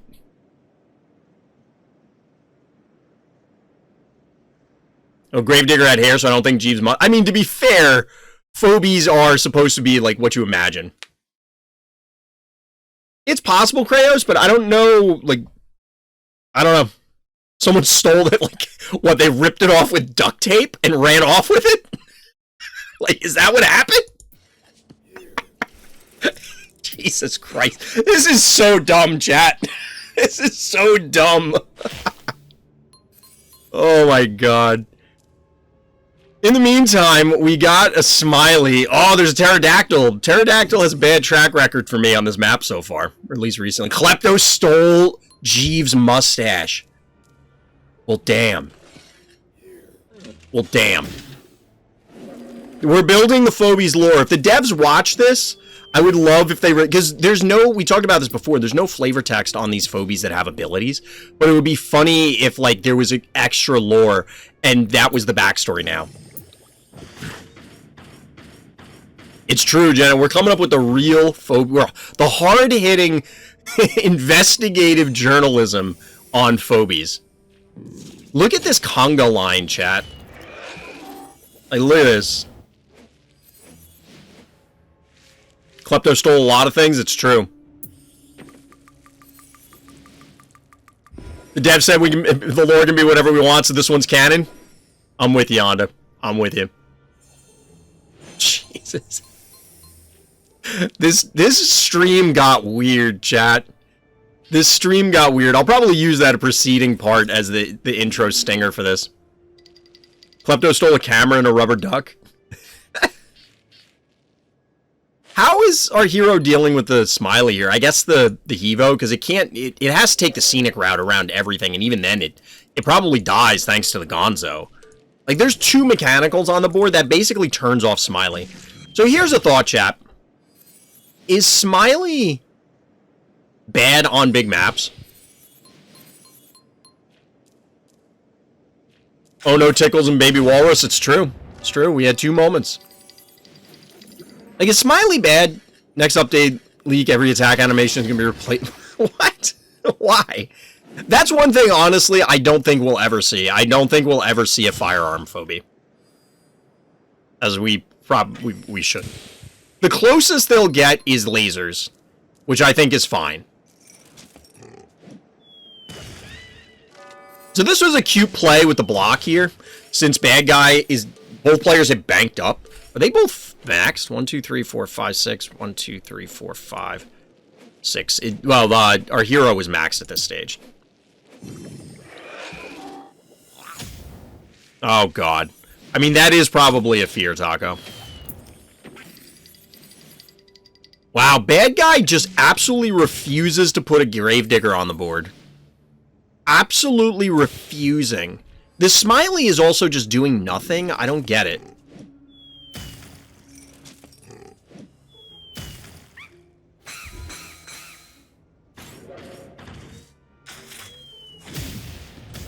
Oh no, bad guy, not like this. Chat, we saw this happen just on the last game I played. Not quite this way, but maybe it'll be an undead cowboy. You know, I could see a cowboy Phobie. Is an Oculus a reference to War of the Worlds tripods? I could absolutely see that, Jenna. Technically, I don't really count the lasers in that vein. I want to see a Phobie that's a giant mech with a little monster in it that has light bars, and when the mech gets destroyed, the monster's released. So, like the what was the alien in the first Men in Black that was like in the not the bug, but was where they had like the mech human suit? You know what I'm talking about? What were they called?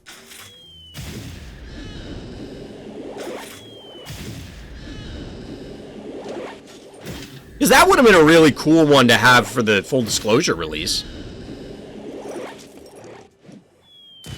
This is the worst part of Smiley, is just waiting through the animation every time you attack it.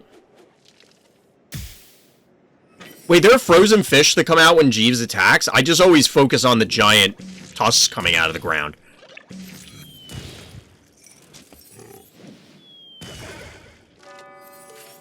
So bad guy will end up losing this race, I think.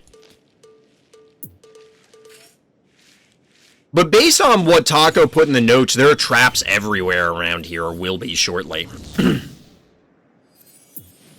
I agree that, I've mentioned on many occasions, the animations for this game are fantastic. The art team is just hammering homers every Phobie. There's like one Phobie that I'm not super duper excited about. I don't even remember what it is. I know I mentioned it before. Where there's like one where I'm like, that's okay. Who are the artists for Phobies? I don't know. Can you see the credits in game? We'll look after this. Big brain play with the Gravedigger. What, blocking this off? Yes and no. I had no idea there was a trap there. Oh, to put it on the trap? I mean, what was your other line here? If you, I'm busy yakking instead. Like, your other line? Because obviously, or I'm assuming you're retreating in order to avoid, well, the Ray Chargels and the Erratic. And with the block here, you can't stay on the stem because technically the Gravedigger and the Ray Chargels will connect. That's not enough to kill the Hevo, I don't think. 8 and... say 8 and 8, so like 16. It would probably live. And then you'd punish this. Maybe. Oh, this was async? Gotcha. Now you're just, like, if wishes were fishes, forego. What if I had a Phobie that would cost 1 key and was like 1 billion health and one shot the heart if it was within 5 tiles? Like, okay. So that idea would work if there was a PvE Phobies mode where you could, you know, you can make the boss like that. Just going hard, huh? Going hard is bold here. So is sending in this Hevo? I mean, you know there's no traps, but this is stemmed. Oh, you're just moving it out of the way. Okay, that makes more sense. I was like, why is this Hevo going to be here? It's 100% dead. That There's a deal for 16 bucks for all 3 mean packs, one of each.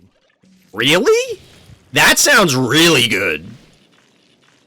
Like, that's one I would probably impulse buy. I'll check the store after this.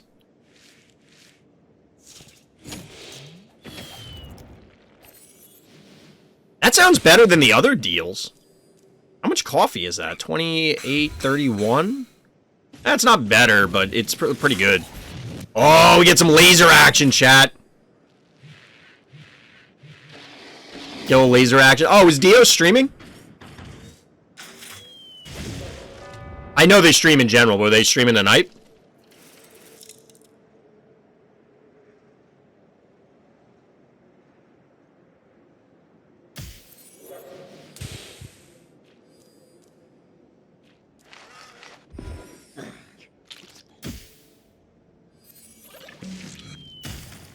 This game is kind of scrappy. It feels like Taco, our hero, is in... I mean, at this stage, they're in control. Like, this Erratic is basically out of the game. So as long as Taco doesn't throw everything away, I don't think it's possible for them to lose, but... The hallway I made is filled with traps. Nice. Seems fun for your opponent. Definitely fun and interactive gameplay. I love the regular attack animation for Blastomatic. It just feels so cool. Oh my god. What? Oh, wow. That was a pretty cool turn. The BM bad sushi, I assume. The BM bad sushi, I presume.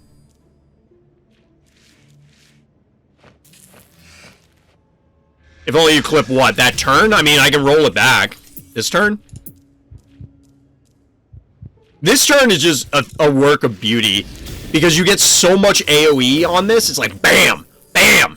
Bam! And then suddenly, Hevo comes in and cleans up. Seems pretty good. Seems pretty good. And, oh, by the way. Oh, by the way. Get a BM bad sushi.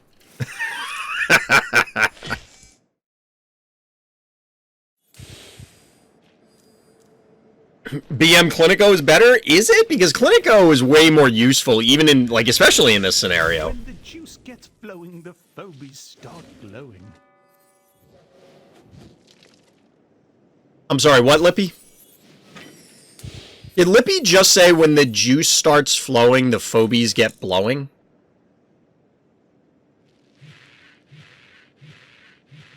Is that what I heard Lippy say?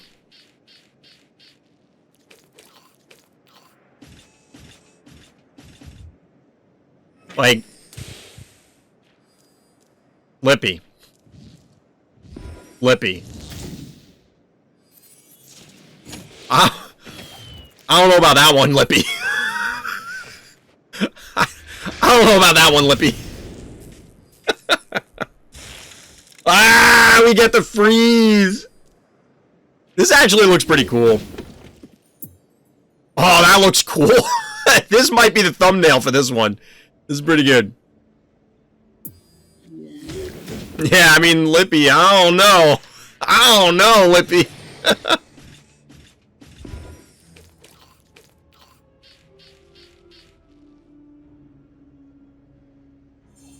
Those fishes got you.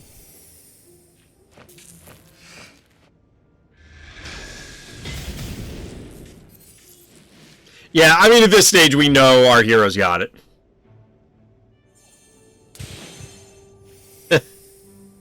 Mr. Freeze.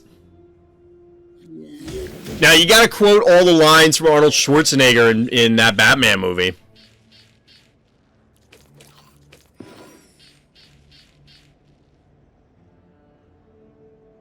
We still have 4 more turns, chat, but this game was over like 6 turns ago, maybe more.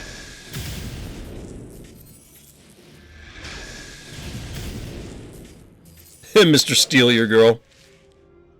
If only let bad sushi hit erratic. I don't even know that it'll get there at this point. Did you just refreeze it? You're gonna perma-freeze this? Is that what I just saw? Because it looked like it.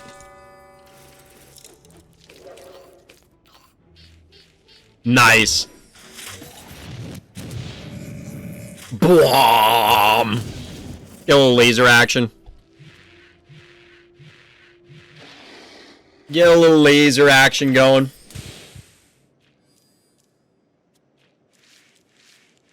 Well fought, bad guy, but just can't quite do it.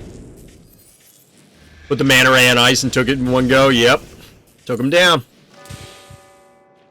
Oh, I think we are going to see a bad sushi hit. No. Taco does the honorable thing and just ends the game. Well done. Well done. Love to see it. That was pretty solid. That was pretty solid. And we had some funny moments from it. Between the baby walrus and everything else. That was a fun review. That was definitely fun. So I think those are all the subscriber games, right? We did have some extra subscribers come in, so let me check the list.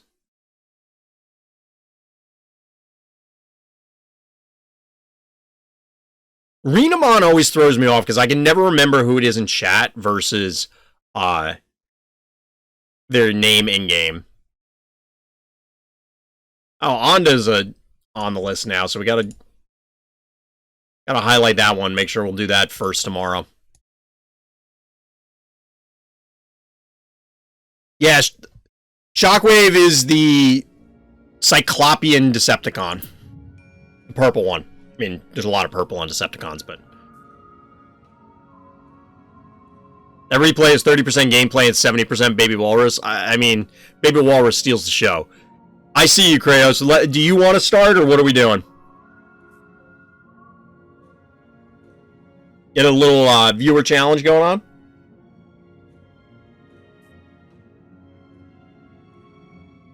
Trying to extend my losing streak? I mean, a dog wearing a taco suit can beat a giant robot?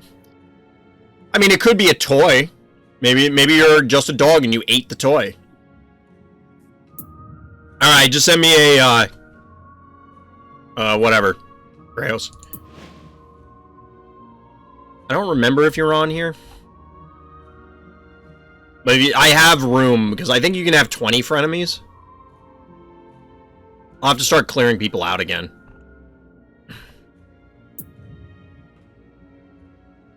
So yeah, just send me stuff and then we'll jump in. Excuse me. I can't get rid of this cough, chat. It's driving me insane. It's driving me insane. I was doing good, and then all of a sudden, like, the weather started getting cold. Which I like cold weather. So I was happy with that, and then all of a sudden it hit, like, 70 degrees again out of nowhere, and it's like, oh my god. That's fair, Jenna. It's driving me insane. Alright, chat, I'm back. I just had, like, a minor coughing fit, and I could feel it coming, so I figured rather than, you know, cough into the mic, just put it on the BRB screen right back, real quick. The floor is lava. Can't imagine why you wanted to go first. We are on level 1 Phobies. Alright, cool, cool. For a second, I thought I joined and Kratos wasn't ready.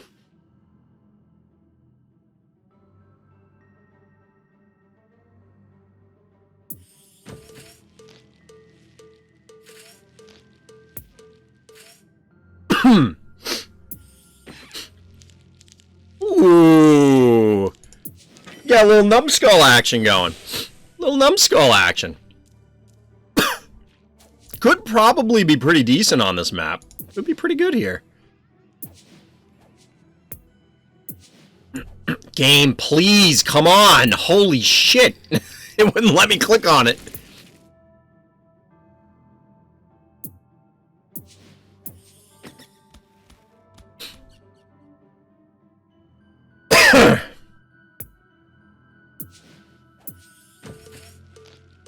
Still coughing a little bit, but it's better than before. Actually, maybe we do this.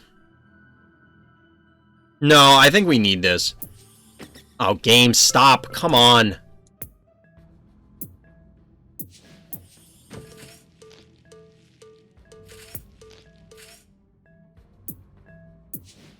I think I'd rather have this. I was debating putting Unicorn out, but I think we're going to go with this.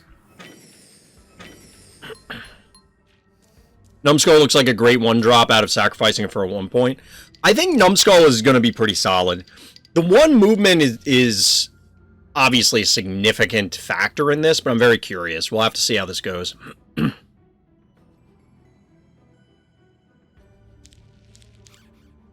Rotating up here.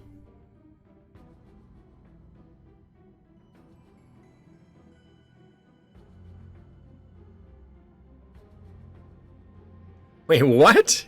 I haven't played Punch-Out in years. I don't remember all that. Imagine a Chaos mode where every Phobie costs 1, or if every Phobie just had a randomized cost. You have level 1, or cost 1 Hevo 3.0s and 9 cost cowbells. It's a little scary. A little scary.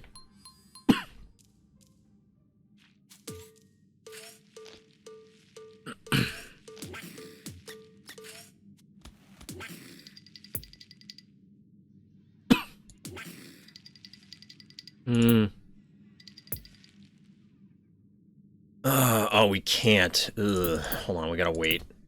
Just because I have to juggle people.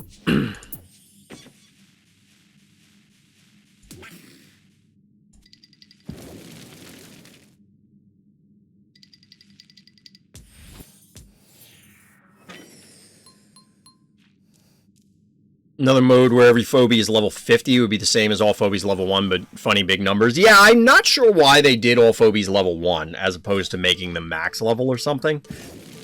Because I feel like making them max level might entice people to be like, oh, how cool was this? Let me level them up. As opposed to lowering it, but I don't know.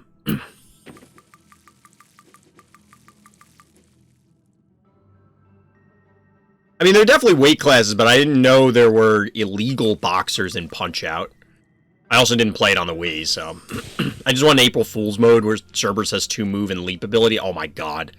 That would actually be kind of busted. That would probably be pretty busted, I'm not gonna lie.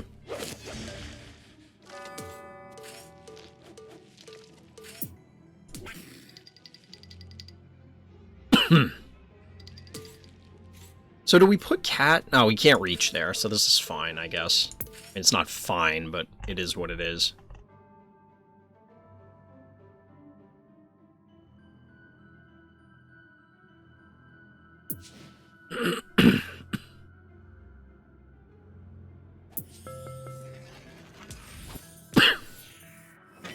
Removing the ability to summon another at full health? Oh my god. Max level won't have round numbers, though. Level 1 numbers easier to calculate, and that's really the only difference. Yeah, that's true, DT. That's fair. I mean, as long as they're the same, people would get used to it, but I guess initially, you know, like, the starting ground, I think it would be better to have them at max level, because, like I said, people like big numbers. It looks cool, so the idea of this is what your Phobie could be doing, I think, like, entices people to then try and level up. Maybe I'm thinking... I'm putting too much into it, but... If it dies, it splits into 2 Cerberus, so it's like, it's kind of like a Hydra, but... A fine retort.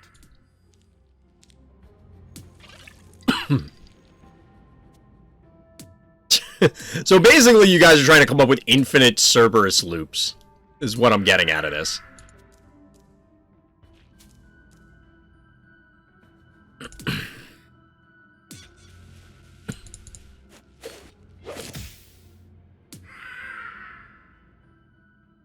That's 8. 9, 10.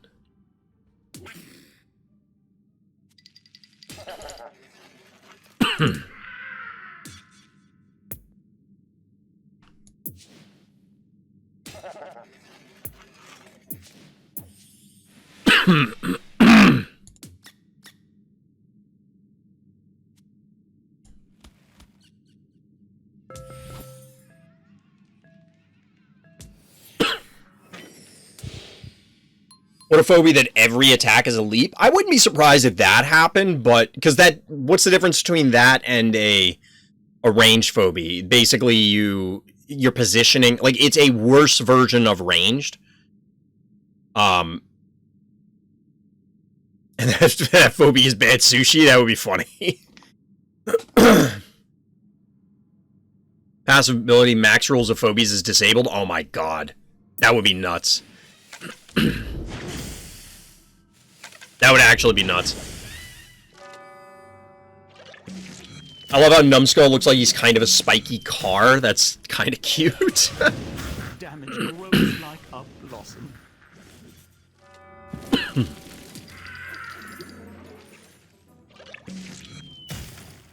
A board full of Cerberus, that would be busted.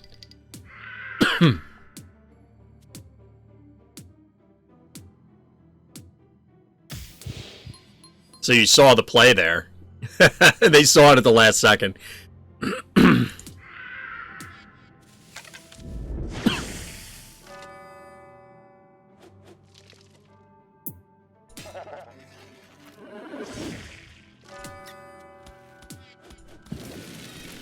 I mean, we can still get it, I think. Maybe not.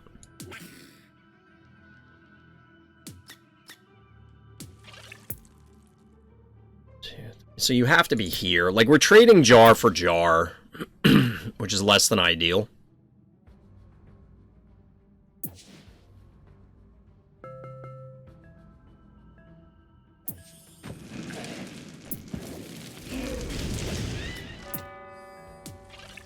Oh god, game.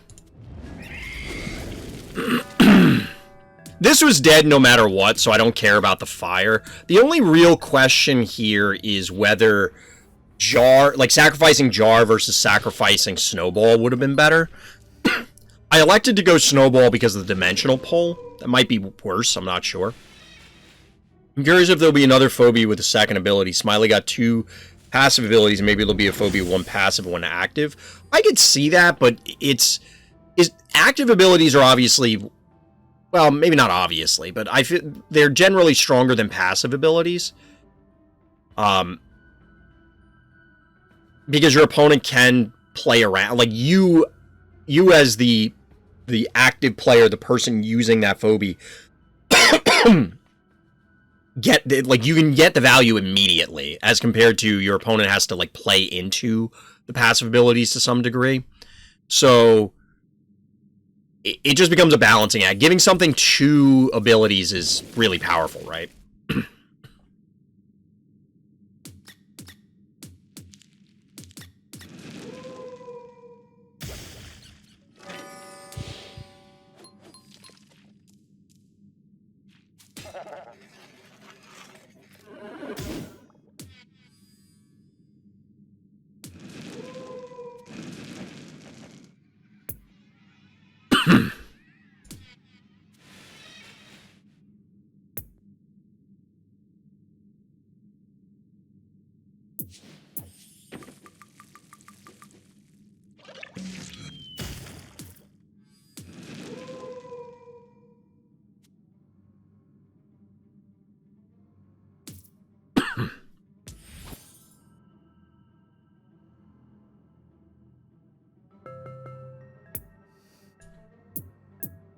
I don't know that that's worth it.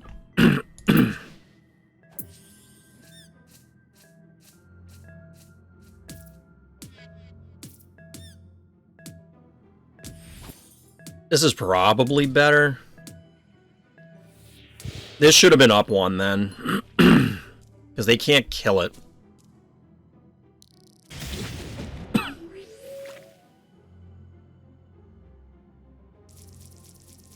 Make a Phobies, it's the other half of Bad Sushi that does what Bad Sushi does, but instead it dies and makes it get extra disease when Bad Sushi is played. Oh, so, like, you put Bad Sushi out, you put out the second thing, or vice versa, and then it turns Bad Sushi's poison into a disease? So it's what, like, the middle part of the fish? Is what's gonna happen?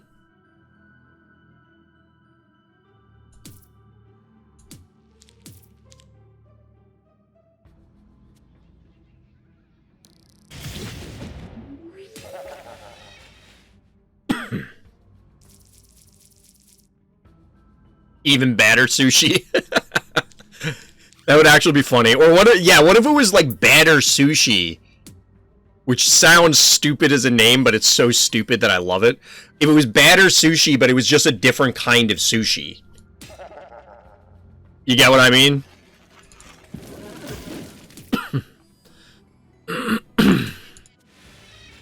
See, if this was up one, we could hit this, but because I mispositioned this, I screwed this up.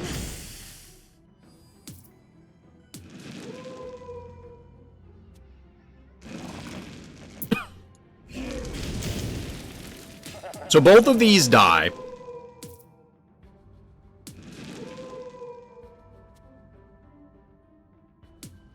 In fact, this kills it.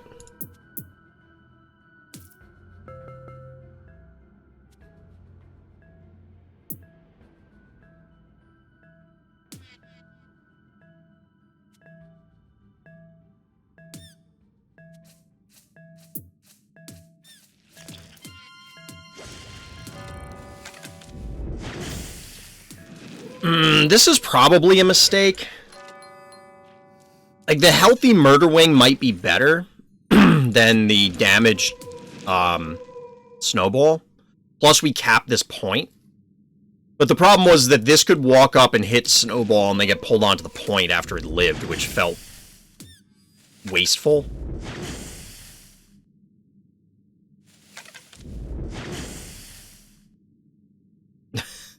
It's vice versa. Spelt the first way you had it. Mediocre sushi. That would actually be a really funny Phobie name. That would actually be a worst sushi. Yeah, so now it's a family.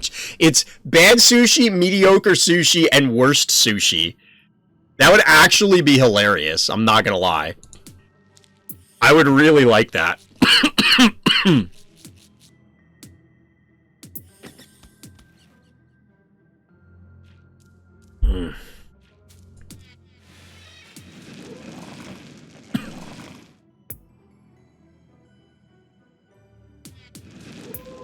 Honestly, chat, I'm not lying. I kind of want to go Zomboni, but I'm not going to here.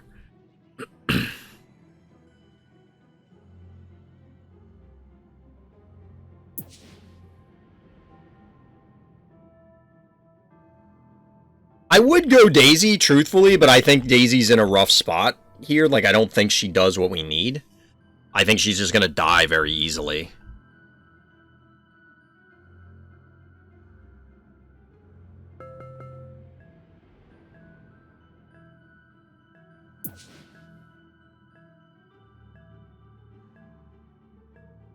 I don't think I've ever used Blinky. We're going to use Blinky.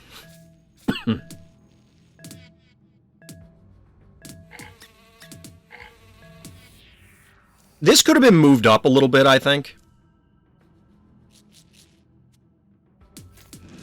And yeah, this should have been up one, because then we could have threatened this. The Blinky position is bad, because now you can hit this without trouble.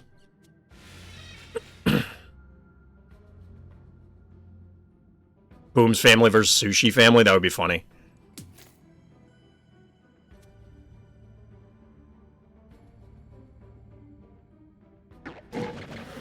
Like, this damage did not have to happen at all.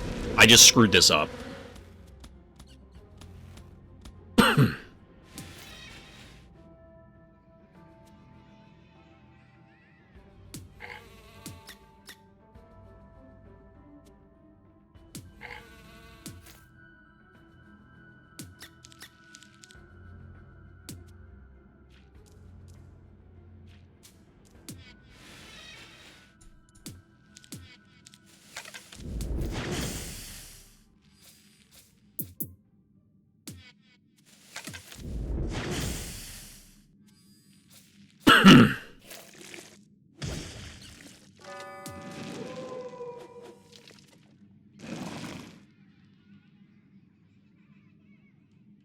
So you can hit for 750. That's not enough to kill this. This won't die, and it's well within range. I think it's a little jackalope time, chat. Time for a little jackalope action. I don't want to move it up any further because it could hypothetically die. Like, if we put it here, they hit it twice and then just walk this on it, and it's like, oh, that died for literally no purpose.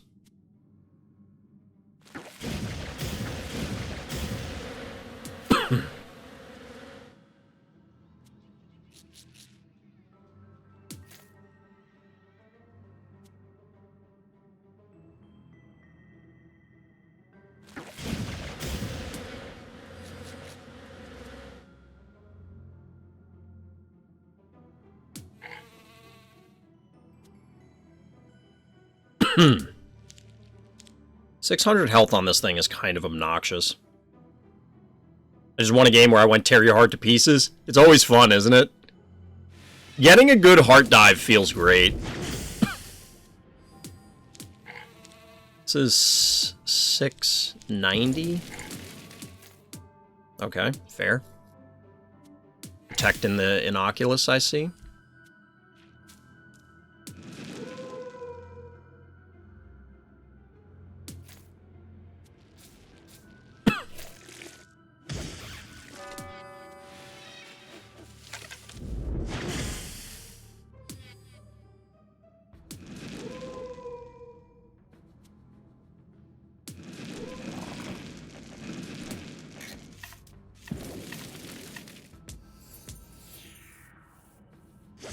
Numbskull, no. GG, Kratos. GG. There should be a phobie called Polish, where it's a better Rusty. That would actually be a funny change, too. That would be a really funny chain. Honestly, if they just did, like, families of phobies for a while, even if they just reuse the models and stuff for obvious reasons, I think it would be fun. GG, Kratos, well played. I think if they just expanded on the... Wait, was this another game invite, Kratos, or was this something separate?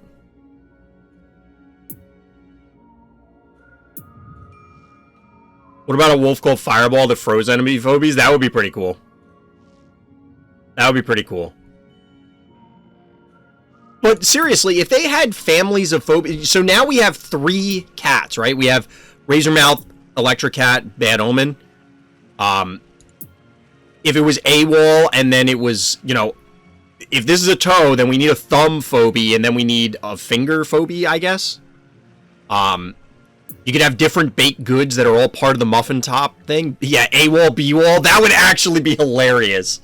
Even though it makes no sense, it would be hilarious. My numbskull did nothing playing it for funsies. It almost got there, but I did have to modify what I was doing, Kratos, in order to avoid it. Yeah, AWOL, BWOL, and CWOL would actually be really funny. Even though AWOL has an actual meaning, but... But, yeah, in all seriousness, I don't mind the palette swap stuff. And there's already a precedent for it, so at this point, alright, give me a family for every phobie. What are the other Kleptos going to be, though? I get the feeling one of the other Kleptos would be blue. And then maybe a yellow one? Because then it's like blue and yellow make green? I don't know. The Dozer family? Imagine like a 1-cost Dozer. What would that even do? Missed a kill on Snowball? Yeah, I think there was one turn where you could have had it. And I think Ginsting Casserole wasn't the answer there. I think those were okay. Maybe you needed, like... I feel like the positioning there with the Blinky... Like, you allowed me to get on stuff. Oh, there was something in my beard. I thought you'd get on... Like, you allowed me to get on stuff, and I don't think that was necessary. A reverse stabby. No, the question is, what's the rest of the Brony chain? Blinky, Hanky, and Phil. What? The rest of the Brony chain. So, would there be other alligators? One of them would have to be a crocodile, right? And then the third one is a Komodo dragon? I don't know. Some other kind of monitor? Brony, Phony, and Tony? I actually really like this idea, chat. I think this would be a fun idea. Brony has his brother Firkin. Wait, what? Why are Firkin, Leaperkarn, and Brony brothers?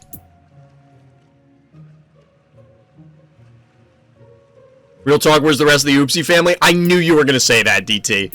I knew you were going to say that. Like, I looked at it, and in my head, I said, you know what? I'll leave this. I want to see if chat says it.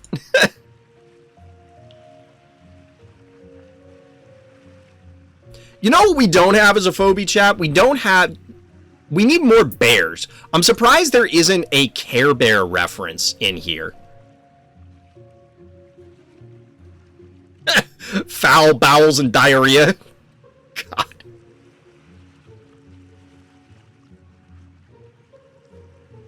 God. We need more sheeping gas. You could have one be a goat. I would love to see another take on Temptress. That would be cool. Like, this is a cool model. This is the reason, chat. Like, I think this would actually be pretty important for the Phobies team, like, in a legitimate standpoint. Not just, oh, this would be cool if they did it. The reuse of the assets means that they don't have to redo animations, necessarily. I mean, there are, you know, like, Electric Cat and Razormouth have different animations. The animations don't have to be drastically different. The models obviously are just palette swaps. And when I say just, that's not to diminish the work that has to go in, but I have to assume that it's more work to create it from scratch, right? Honey Bear, Jammy Bear, Nutella Bear. AWOL, Wally, and William. What? What about Haunted Armor as a Phobie? That would be really cool, Orgo. And I'm surprised. You know, like, I like the Phobies we got in this update. I really do. But the Speedolas feel wildly out of place to me. So what are the Halloween ones? Like, Numbskull, alright. It's just a monster. Halloween, fine. Wasn't there a 3 cost? I guess not. Werewolf, alright. Halloween. Daisy, Halloween. Speedola, no. Like, I don't get it. I'd like to see an Akira game. We've had one on stream before, but it was a while back. Obviously, not many people have it. But I don't... If I had a complaint to level at this update as far as the Phobies go, I think it's just that the Speedola slot doesn't... I don't know. All of the other ones definitely feel appropriate, but the Speedola slot feels weird. What? Wrong thing. I don't know how these relate to Halloween. And I feel as though there's... Such as what was being suggested, the Haunted Armor thing could have been this. But at the same time, maybe this is supposed to be leaning into the carnival theme. I'll be honest, I haven't been to a carnival, so I don't know if, like, a wrestling match, or these are supposed to be the strongmen at a carnival. They're wearing costumes? Yeah, I guess. It's fine, but I feel as though, say, Haunted Armor, you do the identical Phobies, but they're just recolored Haunted Armor. And they're ghosts. They're mechanical ghosts. Works for me. Yeah, Speedo is more related to the circus theme. Yeah, that would make more sense. They had that Lucha Libre Day recently. Did they? I'll take your word on it. I missed that one. One video I sent in Discord with Speedola screaming. I think there's going to be fun with this. I've had some ideas, chat, like offline. I'm not musically inclined. I like music. Believe it or not, I've met people that just, like, legitimately hate music. Full stop. Not specific genres, not specific songs, specific artists. Just music. They just straight up don't like music. And I think there's an opportunity to do parody songs with Phobies. I don't know, Jenna. It's a stretch. It was the weirdest thing. When I met them, it's like you straight up do not like any music. Literally none.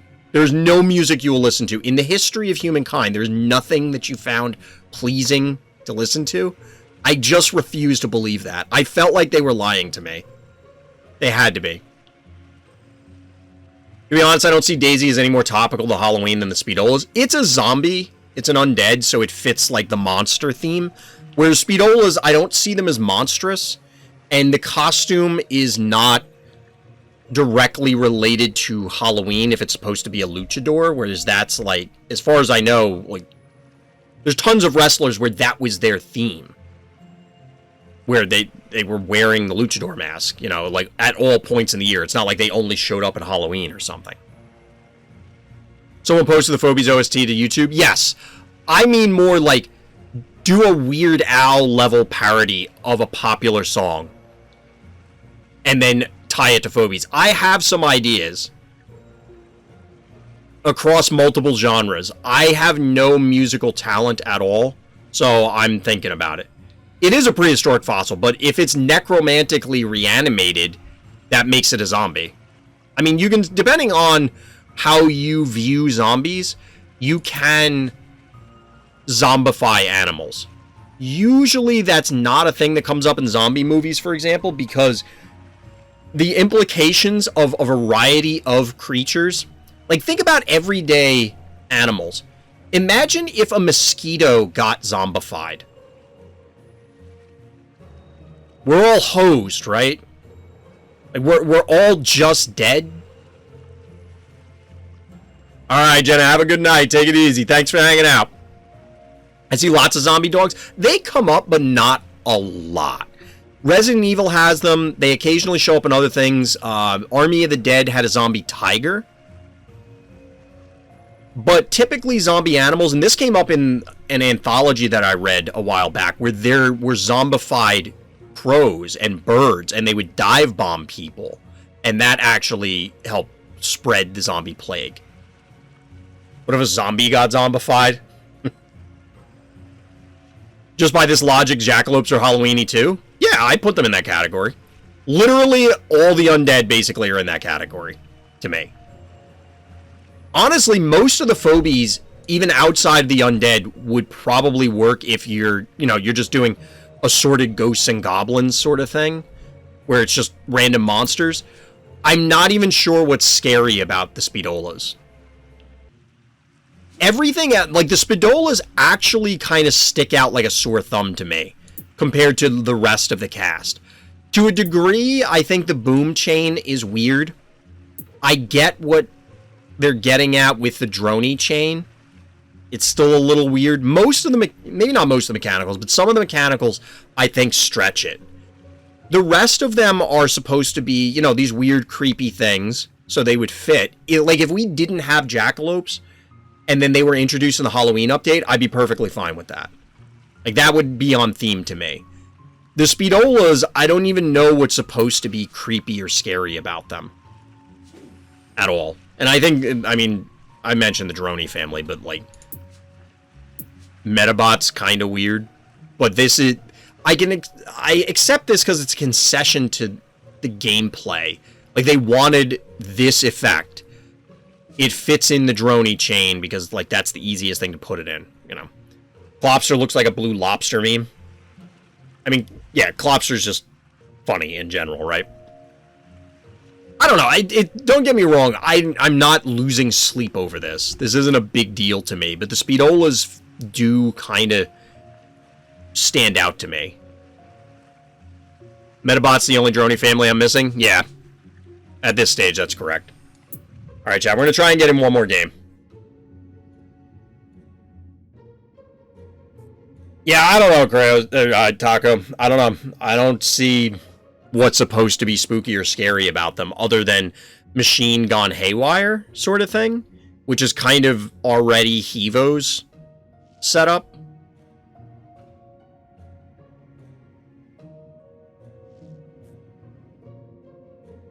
No, I hear you, DT. I mean, it's not a big deal if it's off theme. Like, we didn't... I mean, I guess Tickles could be considered an alien. You know, any monstrous-looking thing you could probably fit in for the full disclosure update as an alien. The Speedolas, even if they were in the base set of Phobies, feel like they just don't quite fit with everything else to me. Theme-wise. It's not a big deal. Like, I just think they could have done the same thing mechanically, as in you have the identical Speedola abilities, but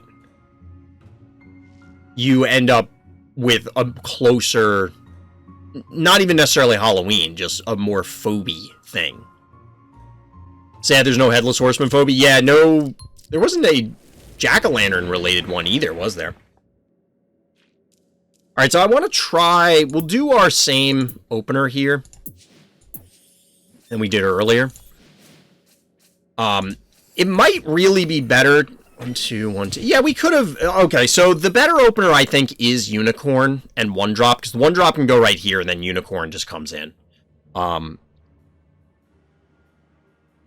Bear is something else I want to try and force on here, but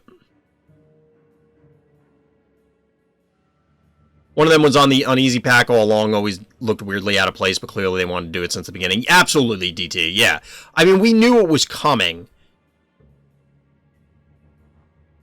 And I guess there was we didn't know that it was going to be a pairing, which is really the only other, like, weird thing. You sucky on Pluto? I forgot.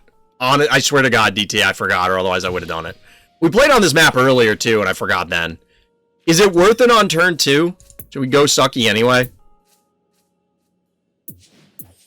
I actually have been very disappointed with sucky on this map, I'm not going to lie.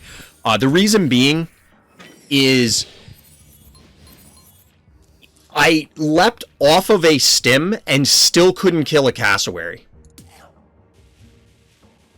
And, I mean, what am I supposed to do at that point? Like, yes, obviously you follow up and put something else there, but it's like that's so much effort for nothing.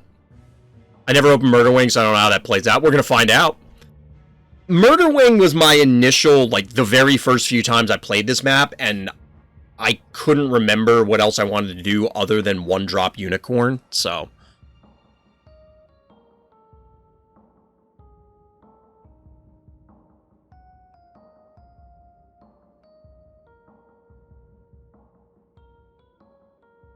What is happening? Is Sucky Healing rounded up or rounded down? I'm not sure. I guess we'll find out.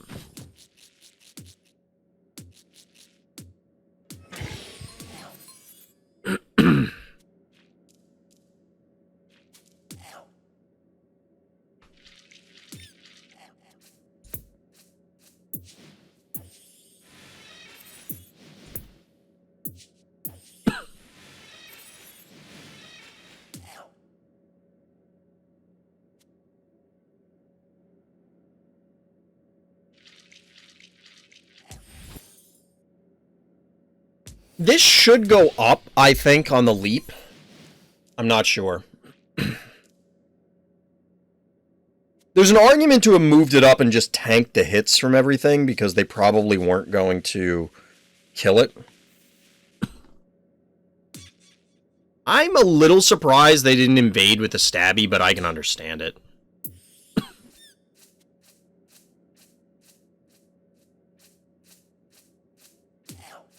So we hit for 6, 7, and 6 is 13, and 4... Like, we should probably kill this.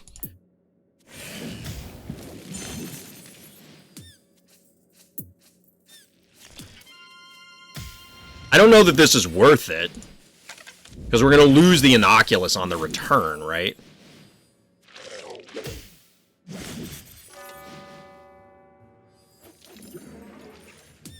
Because this flies in and just meatballs it. You need a turret between the Sucky and Innocuous. I'd agree, I just don't have that option right now. At the moment.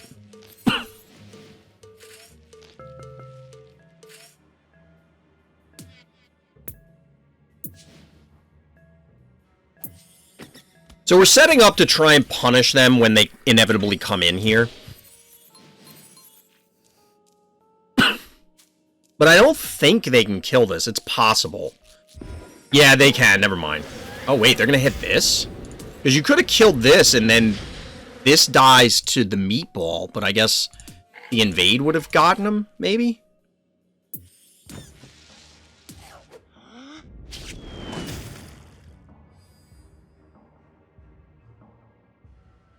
Won a game today where I mostly used mechanicals. My opponent sent out erratic Ray Chargels and still lost. You can absolutely overpower that stuff. I've done it a fair amount of games.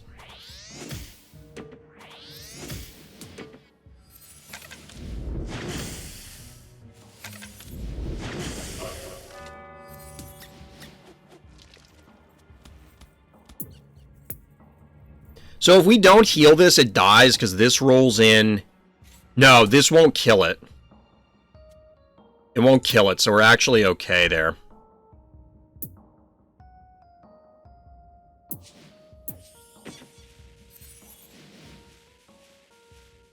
Because there's no way for them to target it through this without having to send the Murder Wing into range.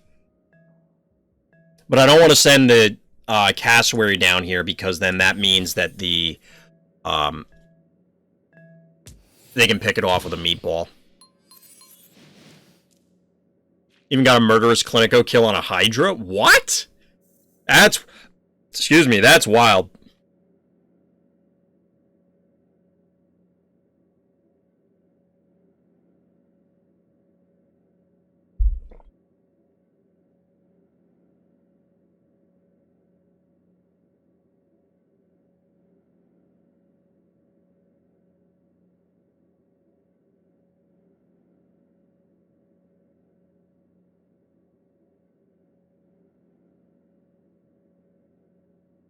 We're getting a lot of good games recently. Nice.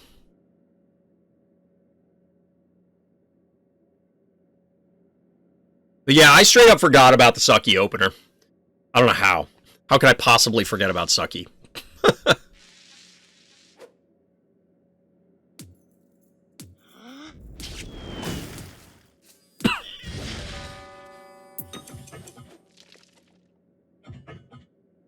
That's a... kaboom. Really? Choices have been made on this.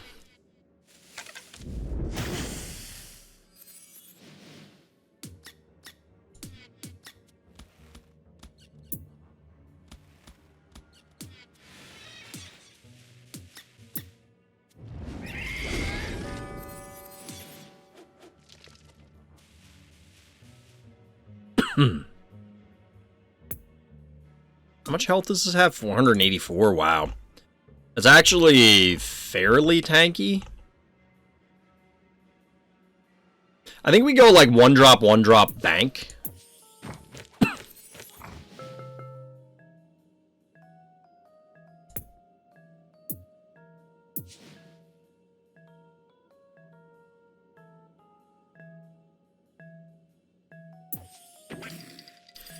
This gives us some flexibility to cap points, get set up for next turn, and threaten killing this in different ways. So, like, if I only put a single Phobie out, it could make it difficult to actually kill this thing, just because we don't have as many attacks. Someone just say kaboom. Yep. Onda's ears perked up. Send boom to one-shot kaboom. How ironic. Somehow I managed to find Bad Sushi usable. I think Bad Sushi has potential, like I've said before, but I gotta think about it more. Try Creep Poison Stim Pad to kill Kaboom. Yeah, well, no, oh, off of the stim, you mean. Yes, I could do that. I was gonna say, otherwise I don't have enough damage to do that. I think we can kill the... Spud.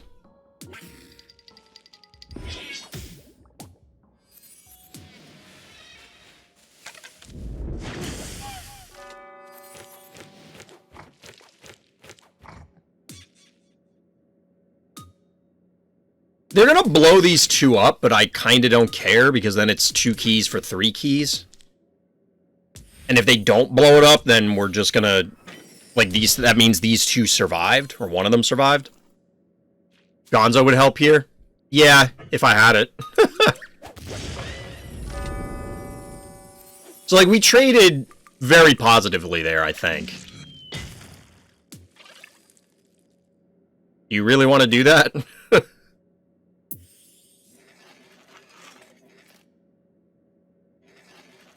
Look at the fireworks.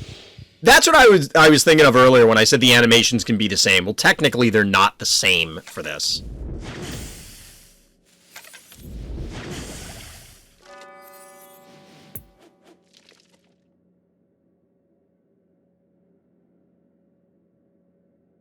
I want to go Daisy here, chat. Is it worth it?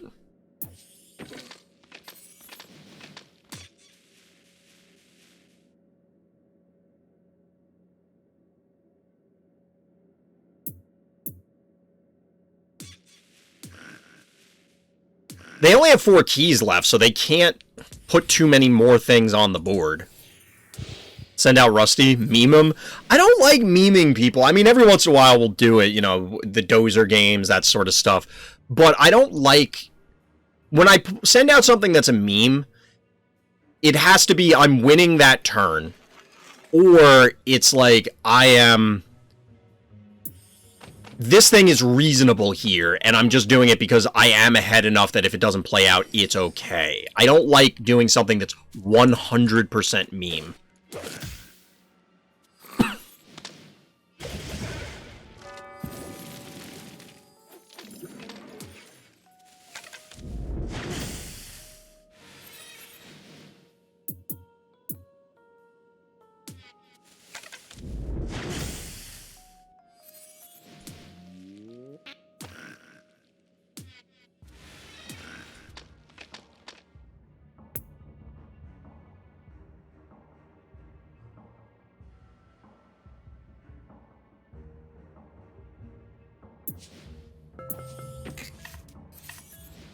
But Sucky Gaming did work out, chat.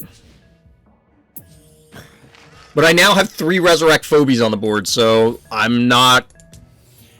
Chances are not great for them. Misanthrope would be good here. My Misanthrope is pretty low leveled. I don't think I've leveled it up. Or did I?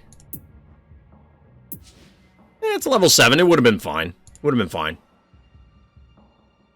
You just hate Misanthrope, DT. It is a decent Phobie. It's not as bad as you say it is. Like, I think it's fine. GG, well played, bad guy. Get a little Daisy action to finish it. GG, we take those. GG. Yeah, I don't know why DT hates Misanthrope so much. I just know that DT does. Literally, Rusty would be better in that situation than Misanthrope. It legitimately didn't matter what Phobie I put on the board. It 100% did not matter. He would have died from the stuff I had on the board. Yeah, I think Misanthrope is fine. I think Misanthrope is playable. I have to look at the attack and health values in relationship to everything again. It's one of the offline videos that I was thinking about, that I keep saying I'm going to do, and I just haven't done yet because real life... And here's the thing, as the year closes out with the holidays and stuff coming up, it's going to get more difficult. This may be something... I don't want to say that I'm not going to do it till next year, but I have a bunch of ideas for videos that I want to do, or write-ups, because I want to do more written content, but it didn't seem like many people care about it. So if you're watching this on YouTube, let me know if you want to see more written content for Phobies. Because there's a bunch of things that I would like to get out there that I think are valuable, but just real life is going to be very, very busy at the end of the year.